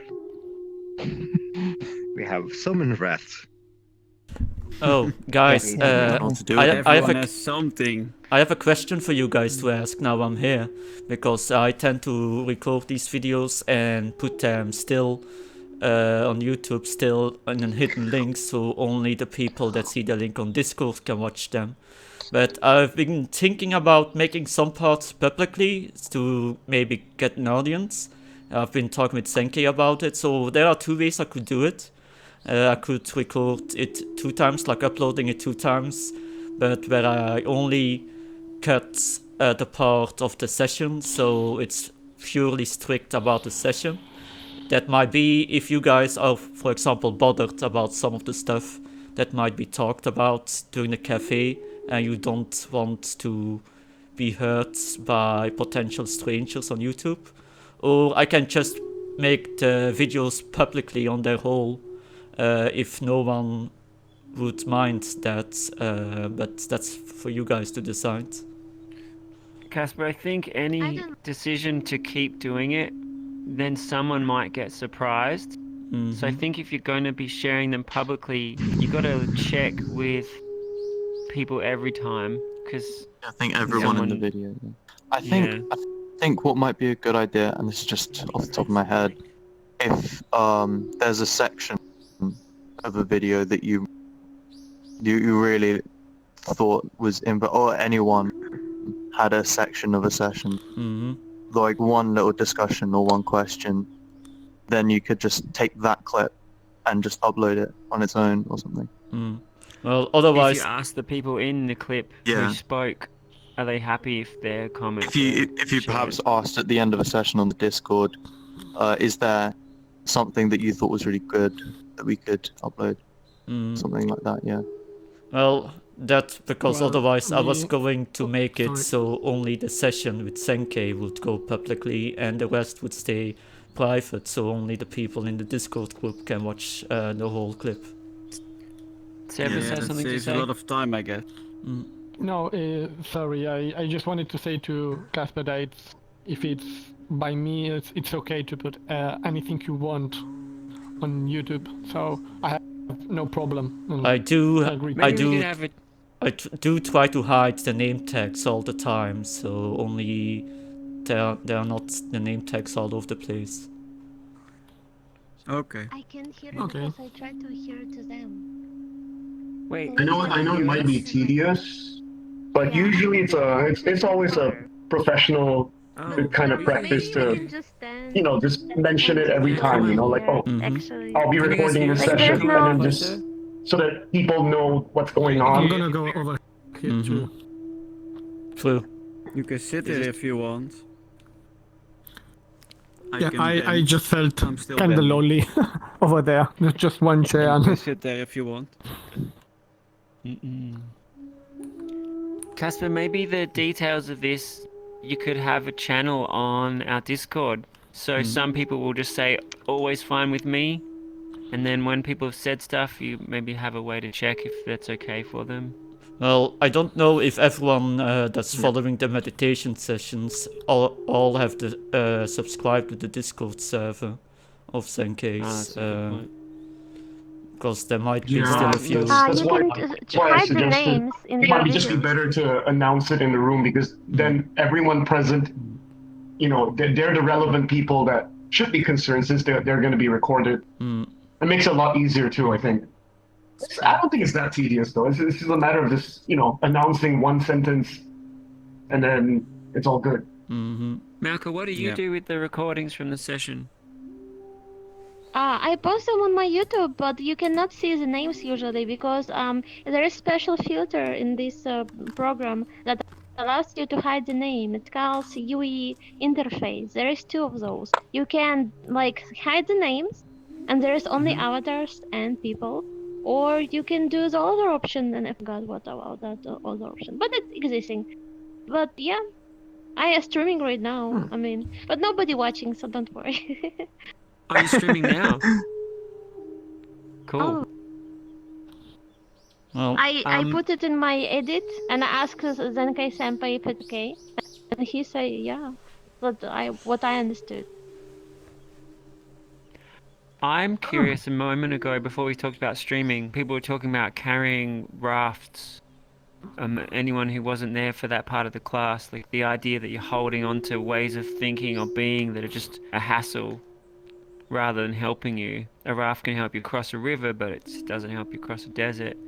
Have did anyone have a feeling during the session of like how to put down a raft, or has anyone succeeded in the past, like putting down ways of being that were not helpful? I know I have, but I want to hear other people's thoughts too. Well, I can share a story about anxiety and overthinking about school grades and what has to be done in a way that I think some people can relate. So the thing I realized after taking, well, let me just so the thing I realized after overthinking it on once and a lot of times, I mean, is that the thinking and the anxiety and all the mental processes that goes with it does nothing to change it. And what I discovered after realizing this is that by making small changes, I could see the changes and see kind of accomplishments and how do you say when you escalate something, when you go over, when something moves, some kind of movement in my daily life. I could see a movement in my daily life by doing things differently, small things differently. Like, for example, instead of I don't know, every day, every morning, waking up and going to the bathroom to wash your face and something like that, and after that taking the coffee, I just started doing it the other way around. First I went to prepare my coffee and then I went to the bathroom, and by these little things I could disassociate myself with the process of going all around and repeating myself in my head and overthinking by just doing one thing differently. So in that way I could associate more with the real world and less with what I had in my mind. I don't know if I made it clear enough, but that was my experience with it and my way of getting out of it. But that was just a small step which I explained, that I had to do that for over 5 years and every time with more and more things. But that went for me. Awesome. Thanks So for yeah, sharing. you're welcome. Yeah, really nice. So breaking your routine really helps with your problems. Well, So yes, that they that helped can't me occur. realize that Yeah. you can do something by breaking small things up into a larger path. Well, breaking a Interesting. larger path into small things, yeah. Yeah. Changing the Thank pattern. you. Yeah, that's it. Okay, so after this speech I gave you, I wanna apologize and say goodbye to everyone because in my time zone it's already 9 p.m. and I got to take a shower and do my things. So nice to meet you all and hope you see you next week. Until next week. Bye. See you Good next Bye. week. Take care. Yeah, damn. It's What? late. Damn it. Yeah. Oh, we have a thing. If you... Oh, okay. Malcolm, are you gonna say something to him? How are you? Yes, Are but you good? he just went his own way. It's okay. We've been talking with Zenkai about the ways people go in and about ways people go out. And same as in meditation. So Where's maybe it's Shikohan? better if we actually go out. I think its name is. Marco, I couldn't hear you because some weird audio clip started playing over the top. Could you say it again? we had a thing with Zenkai that we talked about people go in and go out and the special way that they treat the go in and go out. And we came to conclusion that maybe it is a more good thing to actually like the way you enter the place and you way you in the same way to exit the place. Just actually like like when you need to go out. So people That's walk a out small before they thing. quit, just so we have a feeling that they left. Yes. Yeah, it's That's a good, like a nice suggestion. same thing as in meditation place. Interesting. Yeah. Like also that a lot of it fun. will be more better. My thought when I think about the rafts or holding on to different things that don't help us, one thing that's really helped me is going into what would the enlightened mind be like. So letting myself imagine how light I would feel and how easy my mind would feel if I was to let go of things that hassle me. And not just imagining letting go of them, but then imagining something else. Like what would happen if I had confidence, or if I had this deep sense of peace and happiness, or if I felt like I was the master of my mind and I always made my thoughts helpful. And letting myself feel that a lot, that takes over me. So that's been super helpful for me. I hope that idea will also help you guys. Hey, was there anything else It's a from... weird one actually around here, because work I can just walk around. Suddenly my brain goes like silent. Then I can experience the world. Okay, no, yeah, I forgot. I'm sorry. Please don't take it back. And I let everything go. You can do it if you want. I don't know if that helps at all, but that's what I do. Might be kind of weird. Oh, but everyone has his own way, so. Yeah, but it works for me. Some would You even mean say you're that that releasing would be your like attachment? meditating, a form of meditation. Yeah, it sounded good, like a living meditation to me. Yeah. I work in a warehouse, so I move a lot of stuff around, so don't really need to think that much. Eventually, when you do it a lot, brain goes like totally silent. Okay, hold on guys, I'll be AFK for like 10 minutes, I'll just be sitting here. Was there anything else from today's meditation? Wait, I'm going to be selfish for a second. I heard Sensei mention me in the classroom Wednesday, and then it glitched out and he was gone. Can anyone tell me what it was that he said? He was talking about how you said don't use negative emotions to change yourself.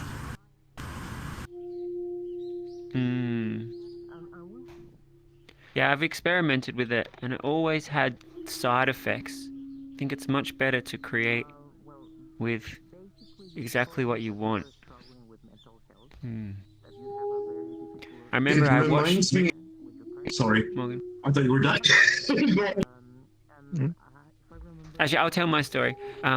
So I watched The Incredible Hulk, and in that, there's this scene where they're like, how do you deal with being angry? And he's like, I'm angry all the time. And I was imagining like, yeah, I'm going to like cultivate. I've just felt like I needed more drive in my life at that chapter. So I tried to cultivate like this passion that the world's got to be better and like pump myself up like the Incredible Hulk to make myself stronger. And it just didn't work. I wasn't as chill a person. And it didn't actually make me feel the kind of drive I wanted. It was just this other thing. So this is like one example where I was unskillful. I allowed another influence into my head, gave it more power than it should have. And it didn't really help me. That's why I think we should be careful to put into our mind the actual things we want, not other stuff. Yeah. Morgan, what are you going to say? Yeah. It reminds me of some of the stuff I learned from Monkey Mind, and I'm not sure if any of you are familiar. Does anybody not know what Monkey Mind is? I do. Tell us. So it's basically a mindfulness practice from Taoism, but it's been adopted in Buddhist practice these days. A lot of Buddhist monks actually teach it. So Monkey Mind is the idea. It's basically observing your own internal urges, tics, things that you do that's self-sabotage, right? So you start to understand that, like, the mind, is like it can be like a monkey where it's not able to focus. It just jumps from branch to branch. So it causes a lot of suffering that way. And so a lot of people, when we first get into it, there's the idea that the monkey is the enemy. It's like, oh, damn this monkey mind of mine. Why does it always sabotage me and all that? And the result is not very healthy, because it's kind of it's actually self-hate. And the good teachers, they teach you that this monkey mind is a part of you. So you show it compassion. You make it your friend. So yeah, I think it definitely relates with that, with like how when we deal with anything, right? Like there is a destructive way, but there's also a more compassionate way to approach it. So in my case, for example, my own monkey mind, like I started to look at it more affectionately, like give it treats, be kind to it, like it's like a misbehaving child. And at the end of the day, there's an understanding that that monkey mind is not separate from you. It's not your enemy. It's actually a part of you. It's you.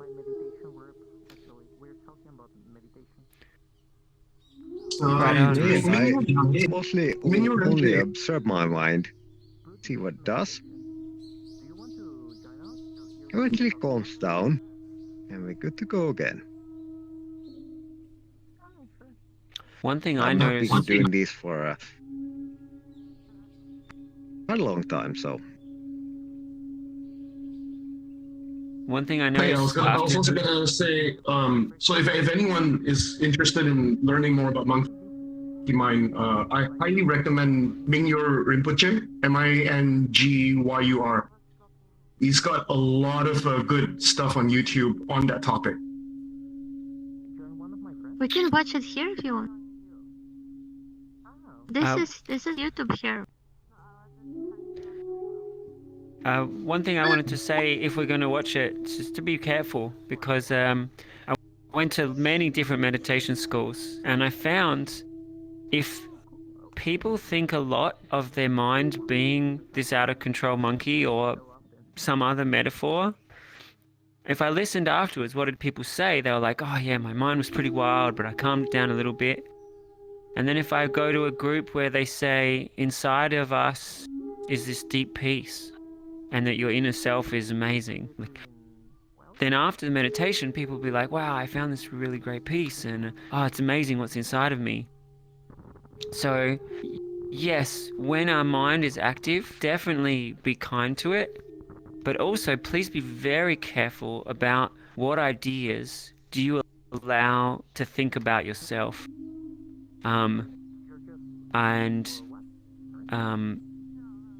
Yeah, there are definitely moments that some people's minds will wander while trying to meditate. And that's okay to be like accepting and kind to that. But please, if someone's saying, oh, you have a monkey mind inside yourself, I don't find that like as helpful as saying, hey, let's focus on the enlightened mind inside ourselves. Morgan, I hope it's okay that I'm kind of like sharing... Malka? Labeling? When you label something, so it's basically you programming this thing to be under the labels that you put on it too. Mm-hmm. Yeah, absolutely. That's true as well. I guess it's a combination of lots of things. Like as Morgan was saying, there's lots of great skills within that perspective, and then putting a label on it, you can then relate to it differently. And also, the things we focus on more, we get more of. So there's all these different things to like try and master. I was wondering though, have you actually explored it though, the monkey mind concept? I've been to hundreds of schools that discuss things as monkey mind. Yes, and I worked with it for quite a while, and then found that my mind was then more erratic than when I focused on it in other ways. Oh wow! There are. Total I mean, I was in schools where I would meditate and instantly everything would vanish for hours. So that's better. But then, you know, when I said tell us what monkey mind means, the reason is because someone might have been to many schools where they use that term, and it might be used differently to the teacher that you went to who teaches it. So yeah, I've definitely explored it, but I don't know if I've been with the teacher that you mentioned. Yeah, it is important to get it from the right places, I suppose. Because from my experience, I never had any problem with fixating on the concept. It actually helped to free my mind a lot because it allowed me to become aware of certain things that I wanted to be aware of, that I needed to be aware of. And then I could put it to rest after that. To be honest with you, because I've been doing it for quite a lot of years now, I barely even need to use it these days. But it's still useful and helpful every now and then, you know, like catch myself, you know. Yeah. I pretty much think every person needs a different practice for it to really work. I mean, it's just another way to observe the dukkha that you experience, you know? It's pretty much, it's nothing more than a tool. Definitely not meant to be something to fixate upon. Yeah. Well, for me, so the schools that were trying to use it. What I do, what my mind does, how I move in the world, that works for me. And that's what I do.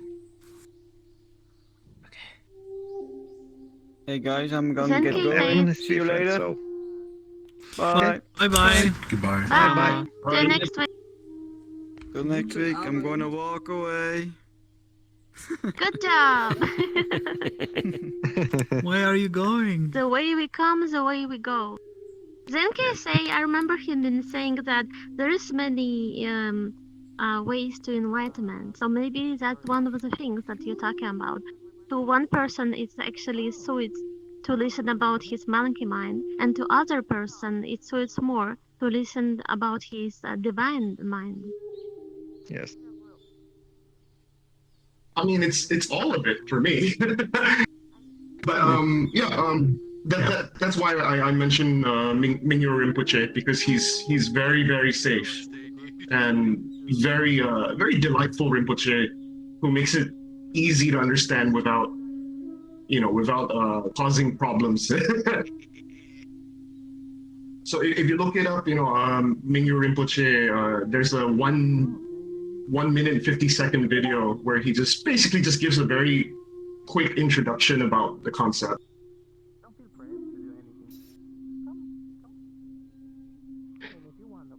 I personally still will prefer the concept that more shows me like the divine sparkle more than monkey mind. But actually, I was watching one YouTube video about monkey mind, and it was kind of alike like in other cultures when they say that when the human is born, his soul is like a jumping goat, little jumping goat.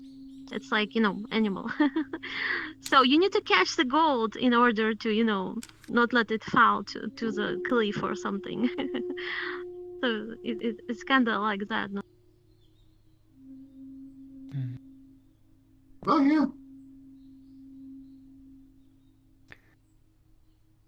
Are by the way, there do you other... guys know about a guy called Shin Young? Mm-hmm. No, I don't know him. What He's he's so teaching about? scientific. He teaches pretty much like, pretty much like touch, feel, mind, feelings. You focus on those. That's Would how I you began. mind to share the link? I never He heard has of a lot him, of so videos. I would like to see. He actually has his own YouTube channel.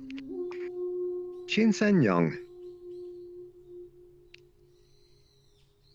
Hey, It's kinda maybe hard to rather spell, than but focusing on teachers, perhaps we can focus on things we can share here together. Like, what are some actual concepts or things we could apply? I have a question, Fraser. That's me? Yeah, I'm talking to you. Yeah. I mean, not everyone knows Neo Jax is Fraser. Oh, okay. Yeah. Sorry. Yeah. Nope. But you know. I didn't. So, what do you think of dreams? What's the meaning of dreams? And how much attention should we give them? Because I have, like, at times I have extraordinary dreams that are more real than reality, and I'm visiting other realities, and sometimes they're so beautiful that I was moved to tears, actually. And I could smell there, and I could taste there, and I could see things so clear. So what would you say to that? So even this reality, your experience of it is actually in your own mind. Right now, this character is being projected to your eyes, but it hits your visual cortex. And so it's your brain's interpretation of me and everyone. So everything is sort This of here is Larry the Cucumber. constructed in your own head. So dreams can be wildly real because it's happening in your experience. And I found if I read more about dreams and focus on having good dreams and focus on having vivid dreams and talk about dreams more, then I'll have more intense dreams.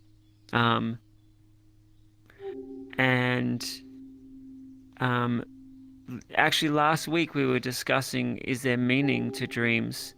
I spent some time studying it, and different cultures would say different things, and they'll say, oh yes, this image always means this thing, and then other groups would contradict it. So, and as from like a scientific basis of what's bounded into experiential reality, to me that doesn't seem correct that anything would have a particular meaning.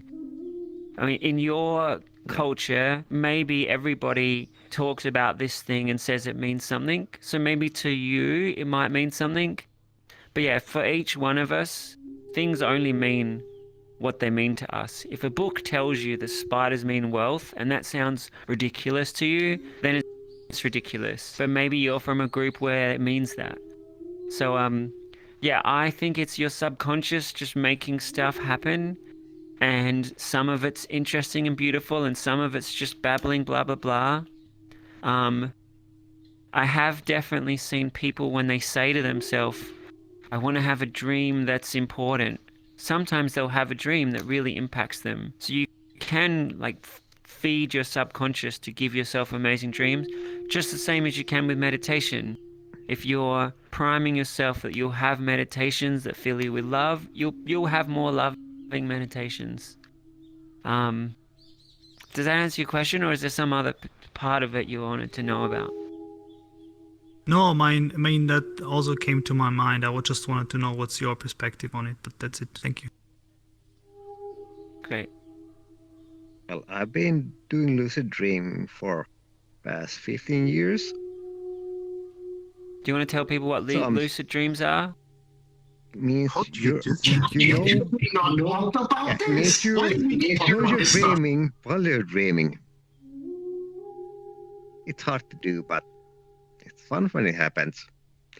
But eventually it gets kind of boring. You realize, oh, here I am again in a dream. I mean, Kind of overrated, huh? At least for me. One of the most great experiences I got during a lucid dream was that I actually got to speak with my characters. I like to draw, and I actually Oh, that's like nice. to. Yeah, and I created all of my characters, and in this lucid dream, I started talking with every single one of them, hearing their voices and hearing their opinions, and it was very very interesting experience. You must be really creative. Sorry, I like that. Hey, welcome back. Also, just probably because no one here knows, but Jared's a really old friend of mine on VR chat, and we've never talked about any of this stuff the whole time we've hung out. And then today, out of nowhere, I see him here, and I'm very happy and surprised. So that's why I'm I'm like, oh my god, what are you doing here? You not talk to me about this stuff. Yeah, it happens. So I also spent quite a lot of time trying to master lucid dreaming, and I couldn't master it, but I was having them, and they were kind of cool. Yeah, same here. But same thing, it kind of got boring. And Okay, I'm back.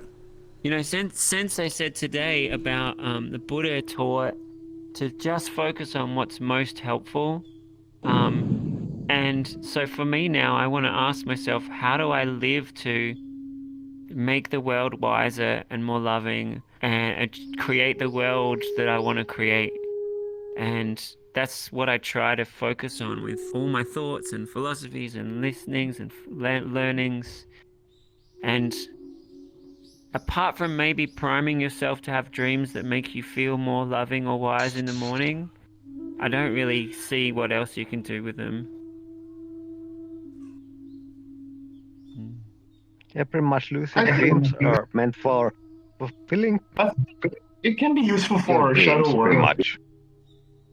But you can also meditate in them, if you can do that. Yeah. But that's really hard to do. Speaking of dreams, I'm gonna go to bed. It's 4:30 a.m. I usually don't get on this late, but because I see my friend here, I'm like, I need to check this out. Yeah, Morgan. Good sleep night, well. I hope you and have some awesome I dreams. hope. Good night. Oh, Morgan. Otherwise, add me as well on Discord and let me know what you think of the game. Everything with Alan Watts. Oh yeah. I'm quite curious. I left a video link to the Mingyo Rinpoche Monkey Mile. That is, you can check him out. And not even for Monkey Mile, I would highly recommend like even meditation. His teachings they're great. They're good. Awesome. Thanks, Morgan. Anyways, good night, guys. Good night. Good night. Sleep well. Bye. Good night. Night. Love you too, man. Yes. What was the name of the game? Everything. That's literally the name of the game. Everything. Hey, Everything. Lord Spoon, do you want to sit with Because us? it's about everything. So yeah, that's why it's called everything. It's as simple as that. Cool.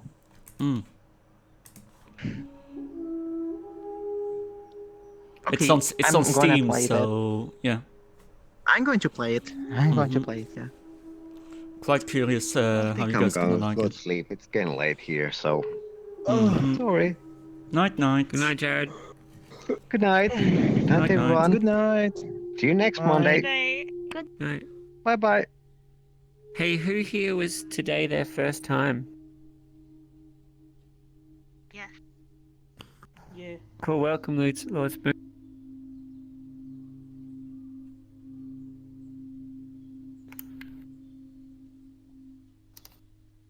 Are you always here, Fraser? Like every Monday or?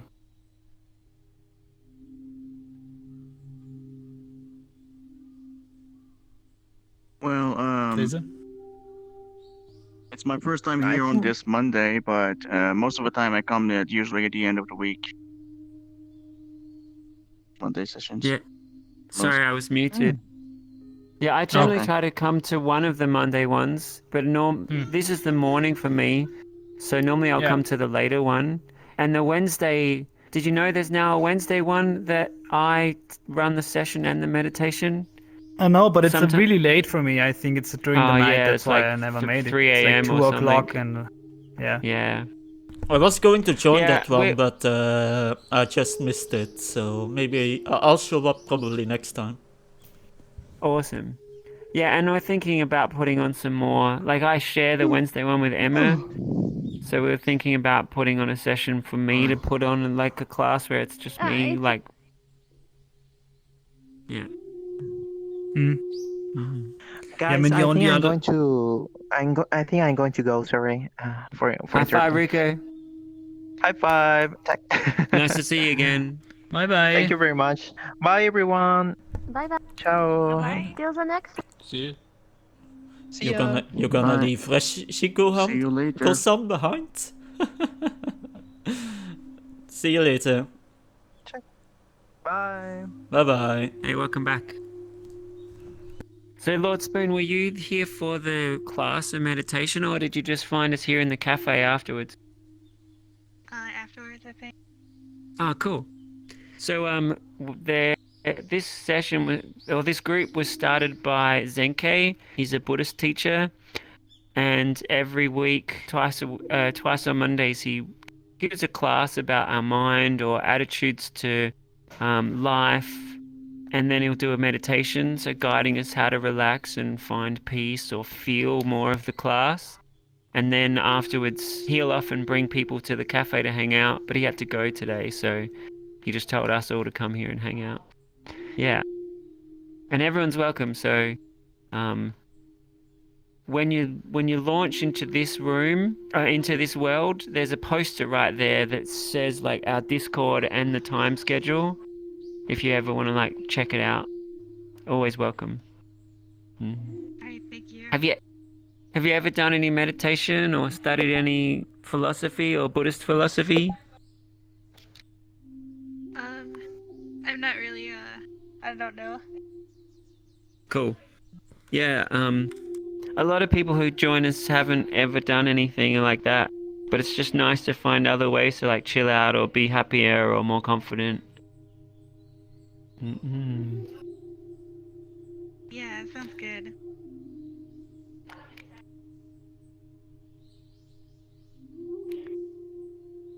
Did anyone else Is have your anything? avatar from Adventure Time? Pardon? Is your avatar from Adventure Times? I don't know. I just grabbed it from an avatar world on my way here. I haven't really mastered getting good avatars. It's something I have to get better at. I have some good ones. Fraser, how long do you meditate? Like how long? Like how long is your experience actually? It's pretty long, right? I've been meditating for 25 years. Yeah. Yeah. That's a lot. Yeah.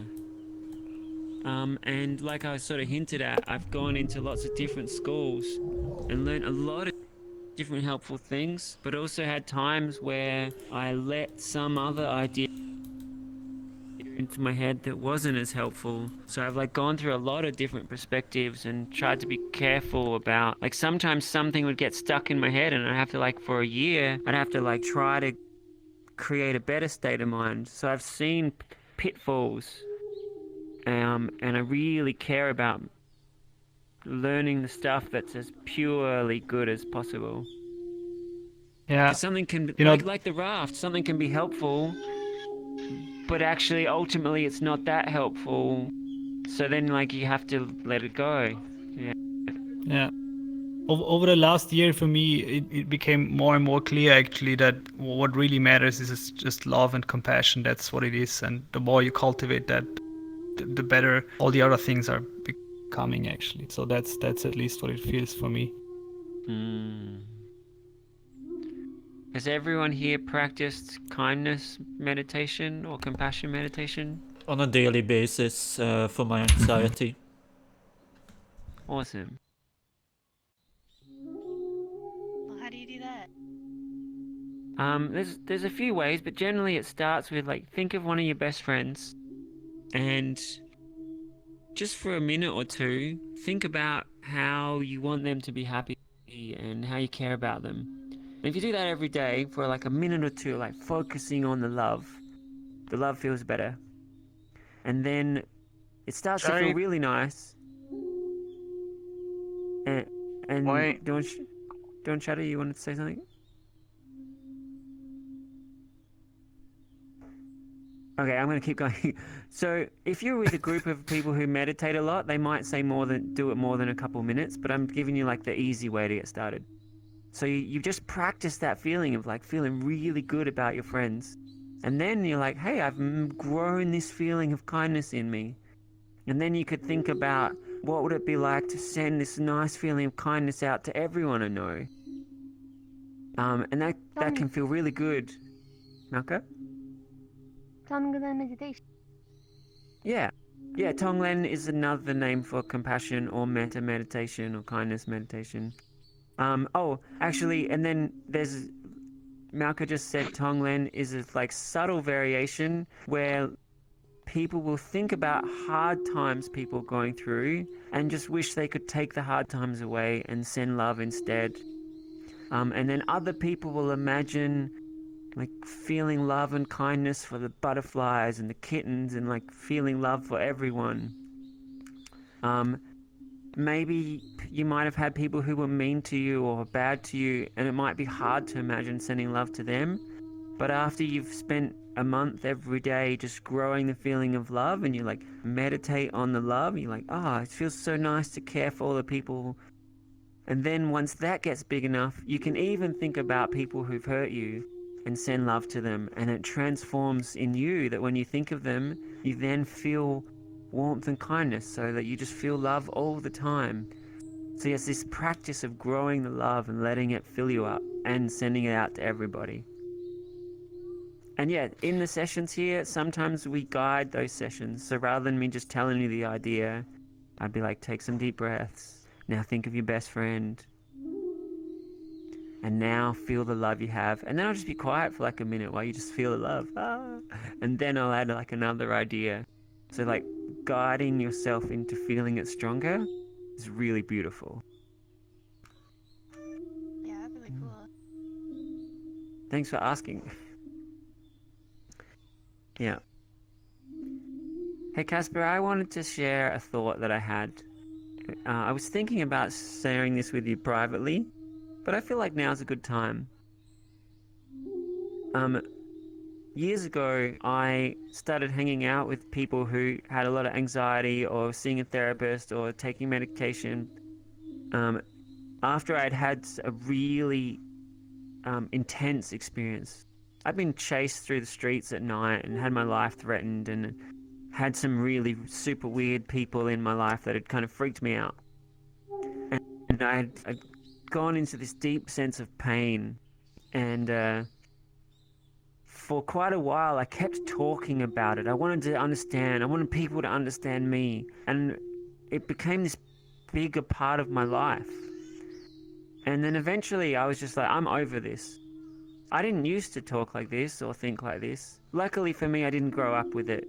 So I could just say to myself, hey, I'm going to go back to what it was like before. If I start to see myself going into that feeling, I'm going to just say, I'm the master of my mind and focus on something else. And I'm not going to talk about it anymore. It's like that part of me is over. It's not a part of me anymore.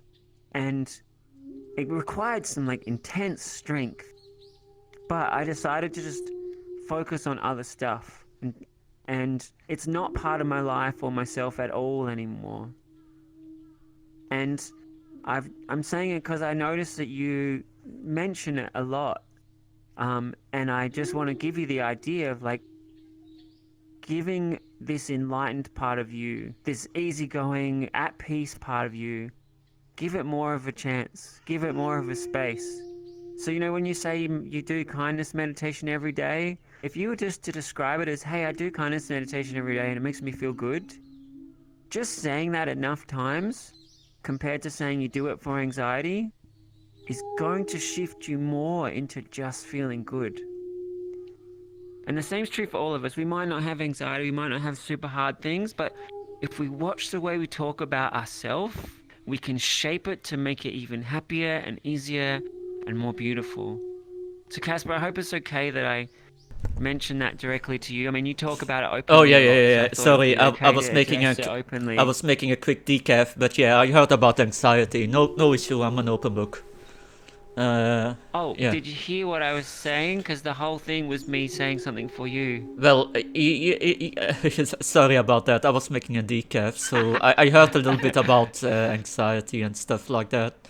Maybe you could watch it again, because I totally felt like inspired sharing something for Oh you. yeah. I'll yeah. make sure to watch it because I said, oh, it's about anxiety, and I was kind of running to my headphones. Oh, it caught your almost. attention, yeah. I mean, that Yeah. kind of proves my point. Yeah. So I hope you enjoy watching it again. Oh yeah, sure. I will. I like No, watching I'm myself. recording, Oh, so that maybe sounds he fun. can watch the recording after. I think Casper's also recording. Yes, I am. Am I right? Ah, yeah. Yeah. Yeah, it's kind of exciting to me that so many of us are recording it and streaming it. Over time, I think we're going to have so many great snippets that if we were to edit up just the highlights, we're going to have some amazing, enlightening movies. My recordings tend to be 44p, 60 FPS, almost all the time. They are in the video links in the Discord server. Just asking, is it okay if this one goes publicly for the first time? I think everybody... Well, did everybody agree? I don't know if no one said no when you asked before. But yeah, right now it's okay for me. Can everyone put their hands up if they're okay with it going public? Yeah, Everybody? I'm okay with it. I don't have hands, man. Oh yeah. But it's okay for Do you? the sound like that. Emote. Yeah, sure. Go for it. Awesome. At least my RTX 28 is good for something. You also mentioned this video game. I was thinking it would be pretty great for us to also create video games with like the highlights of the enlightening conversations we had and making a world and okay, I've been tapped a few times now, which means I have to go. Thanks everybody. You guys are awesome. Take care. And hopefully see you soon. Thank you for hosting this. Bye, Fraser. Bye, Milka. It was nice to meet you finally, because I'm never coming to the second meditation because it's like 2 AM for me. Yeah, I'll try and come more to this one as well. And the Wednesday one's also 3 AM for you. Yeah, maybe we'll try some weekend ones that work more for people. But yeah, enjoy hanging out, everyone. May you all be enlightened in every moment. May you fill your thoughts with peace and love and fill each other with awesomeness. Alright, over and... Woo, I'm out of here. Bye-bye. Bye-bye. Bye-bye. Until next week. Nobody ever expects the creeper. We're like the Spanish Inquisition. Nobody expects me. I'm gonna head out too. Bye. Okay, goodbye. Yeah, me too. Take care, Kermit. Take care, Kermit. Yeah, me too actually, because I need to go to sleep. I have will. studyings tomorrow. Okay, goodbye. Bye. Bye everyone, till the next week. Bye-bye. Interesting. Yeah, he totally reminded me to take my pills. Yeah, you reminded me to take my pills. Huh? Yeah. Bye-bye. Bye.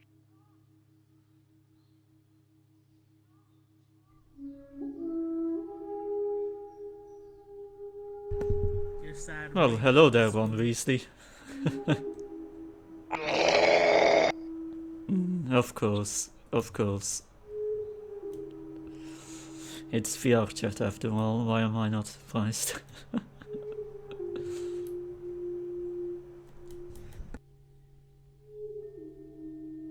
Yo, what's up?